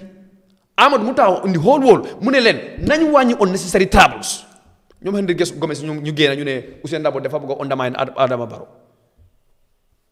mu ne nañu wàññi trouble bi ngir ne ñu ñëw woon askan mi ne aduna bi ne suñ économie bi Jammeh def ko daanuloo suñ ko fas bi dara nekkul foofu noonu. nañu wàññi unnecessary troubles tukki yoo xamante ne indul fi dara. pour ñu mun a dénk xaalis pour réew mi ñu ne dafa bañ Barrow kii moo taxoon mu ne nañ indi véhicule policy na fekk ministre bi ak permanent secretary suñu amee seen moto bi Amadou mu ne ñoom am Amadou Sane ñi indi policy bi ñu ne leen ministre bi na fayal moto bi boppam moto bi su yaaxee na boppam salaire mi defar ko. Okay. So you know, lolu is an undermining of Barrow because lolu su xewé da mel nit ñi duñ ko enjoy. So with the UDP government yeb dina ñëwaat. The only coalition that we can have The only government that we can have, it is under a government of integrity. All right. A government of morals, knowledge, experience, and wisdom. And that you believe is UDP. And that I believe is not even only UDP, but with the leadership currently with Usenda. Because man has more papa. Man gomna with the current laws. Loi you fineka legi Amadou. So far in the Hale. Bala mo ñew dina wax de. Why system be favors the executive dina wax lu ko neex. Why su ñewé pour mu sansé bobu non dina nek jafé-jafé de. But with Ousainou Dabo is even even I'm the Ousainou Dabo is coming with one agenda. That is mooy ni réew mi naka la ñoo amee draft constitution na fekk liggéey. by the way dégg naa yaa ngi wane 5 term benn 5 term rek la soxla. loolu la promise ak gom naa ne tamit even moom su bëggee atam bi du ko may. Okay. Even moom su ko bëggee. atam bi du ko may. So he would just come and reform. So it is not what he is saying. Build the foundation. nekkul moom lu moo wax de. waaw léegi laa nekk di seet de. waaye ma ngay calculer tamit kii fan la atam bi tollu tey. In the next 5 years moom lu mu promise noonu fan la moo tollu tamit. Okay. So he's not fighting for the power. He's fighting for a change, reform. For a better Gambia. For a better Gambia. All right. Legacy boo xamante ne moom su fa jógee doomam yi dinañ wax ne waaw su papa bi def na so man gom naa ne we must have a government under somebody who is having the political will to change a system system boo xamante ne dinañ si am emal si réew mi. Thank you so very much jërëjëf. It cannot be better than this. We are so much glad to have you. Waxtaan bi waroon naa gën a mun a yaatu but duñ mun a jeexal yëpp with this da nga fa ni sax léegi 30 minutes lañ am dem nañ ba xaabaabal sax ci wax te moom xam ne ñu may bonus bu bari ñu ngi ko gërëm di ko sant jaajëfal la yow tamit xam naa ba suba insha allah waaw yow tam ñu jaajëfal ko ak ñu doon seetaan nga xam ne dañ doon waxtaan rek waaw moom lu indi na ak exemple yi am solo bu baax a baax waaw waaye comme lu wax ñun xam nga politiciens yi bu fekkee ne xam nañ si kii tuuti rek bu ngee ut place dañ la wax ne yow naka nga fi ut place ñu ngi la dénk nangam loolu laa ne gisuguma benn campagne meeting bu am ñu ne kii bu mu nekkee foreign ministre moo luubal lii bu mu nekkee loolu laa gisu te loolu bu amoon fan naa gars yi dinañ ko so loolu laa gis ne loolu daal man gisuma ko si moom kon nag bu la neexut nga ne looyaa la wala dafa gàtt wala paa la waaye pour si jukko bu bon ak luubal ak yooyu doxalin bu bon loolu gisuñ ko si moom. All right, merci beaucoup jërëjëf thank you Haji once again for coming appreciate nañ ko ba we look forward to having you some other time so we can discuss more on the party agenda boobu bu ñëwee lan la UDP amal government bi ak lan moo tax ñu war a jox Ousainou Darboe this time the opportunity comme ni mu ko waxee bu ñëwee benn term rek la soxla 5 years mu régler problème Gambien si mu dem su ko defee loolu danañ ci ñëwaat in another time ñu gën koo yaatal bu baax a baax ñu ngi gërëm ñëpp ñi nga xamante ne ñu ngi doon seetaan du ànd ak ñun ci programme bi thank you so very much we have seen a lot of you were watching and appreciate nañ ko thank you to the camera crew Manga and Hadi and Busedi ci kaw technical room we'll be back tomorrow inshallah for the midweek edition of the same program right here on Eyeafrica.